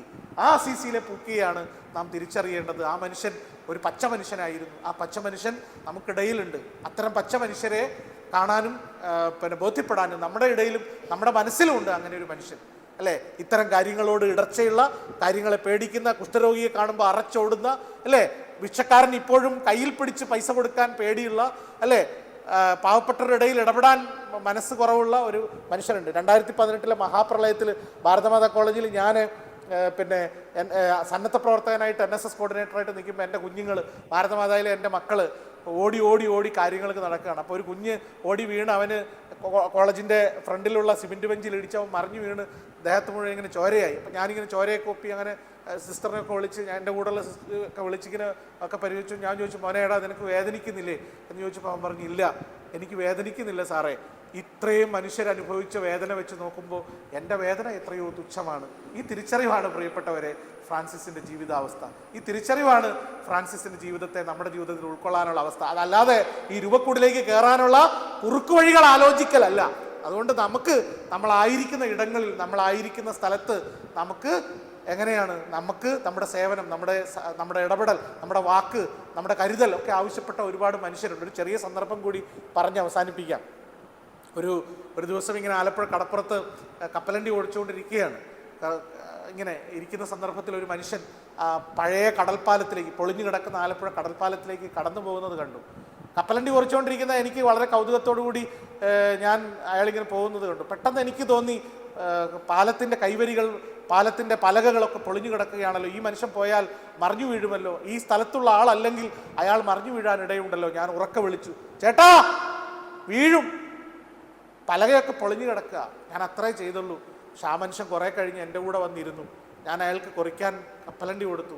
അയാൾ എൻ്റെ കൂടെ ഇരുന്ന് കുറിച്ചു. അയാൾ എന്നോട് പറഞ്ഞു, മരിക്കാൻ വന്നതാ, നിങ്ങൾ വിളിച്ചത് കൊണ്ടാണ് ഞാൻ തിരിഞ്ഞു പോയത്, മരിക്കാൻ വന്നതാ. കൈവരിയും പലകയും ഒക്കെ ഇളങ്ങിയെന്ന് എനിക്കറിയായിരുന്നു, കടലിലേക്ക് ചാടാനാണ് വന്നത്. വിളിച്ചപ്പോൾ ഞാൻ തിരിഞ്ഞു നിന്നു. പ്രിയപ്പെട്ടവരെ, നമ്മുടെ ഇടയിൽ സഹിക്കുന്ന, വേദനിക്കുന്ന, കഷ്ടപ്പെടുന്ന, പലതരത്തിൽ പരിത്യക്തരായ, അരികുവൽക്കരിക്കപ്പെട്ട ഒരുപാട് മനുഷ്യരുണ്ട്. അവരെ ചേർത്ത് പിടിക്കുമ്പോഴാണ് ഫ്രാൻസിസിൻ്റെ ആത്മീയത നമ്മുടെ ആത്മീയതയായി മാറുന്നത്. അല്ലാത്ത പക്ഷം കേവല ആഡംബരങ്ങളിൽ, വേദികളിൽ, പ്രസംഗങ്ങളിൽ, പ്രഭാഷണങ്ങളിൽ, ചർച്ചകളിലൊക്കെ ഫ്രാൻസിസ് ഒരു അതിഭൗതിക വ്യക്തിയായി മാറും. അതുകൊണ്ട് രൂപക്കൂടുകളിലല്ല, നമ്മുടെയൊക്കെ ഹൃദയങ്ങളിലാണ് ആത്മീയത എന്ന തിരിച്ചറിവിൽ നമുക്ക് കൂടുതൽ കാലം മുന്നോട്ട് പോകാൻ കഴിയട്ടെ. ആത്മീയതയെ നമുക്ക് സഹചര്യത്തിൽ ദർശിക്കാൻ കഴിയുന്നിടത്തോളം നമ്മുടെ അയൽക്കാരൻ നമ്മുടെ കൂടെയുള്ളവനാണ്, നമ്മുടെ പ്രിയപ്പെട്ടവരാണ്, ഒരുപക്ഷെ നമ്മുടെ ജീവിത പങ്കാളി പോലുമാണ് എന്ന തിരിച്ചറിവിലേക്ക് കൂടുതൽ ആഴപ്പെടാൻ നമുക്ക് കഴിയട്ടെ എന്ന ആശംസയോടെ എൻ്റെ വാക്കുകൾ ഉപസംഹരിക്കുന്നു. നന്ദി, നല്ല നമസ്കാരം.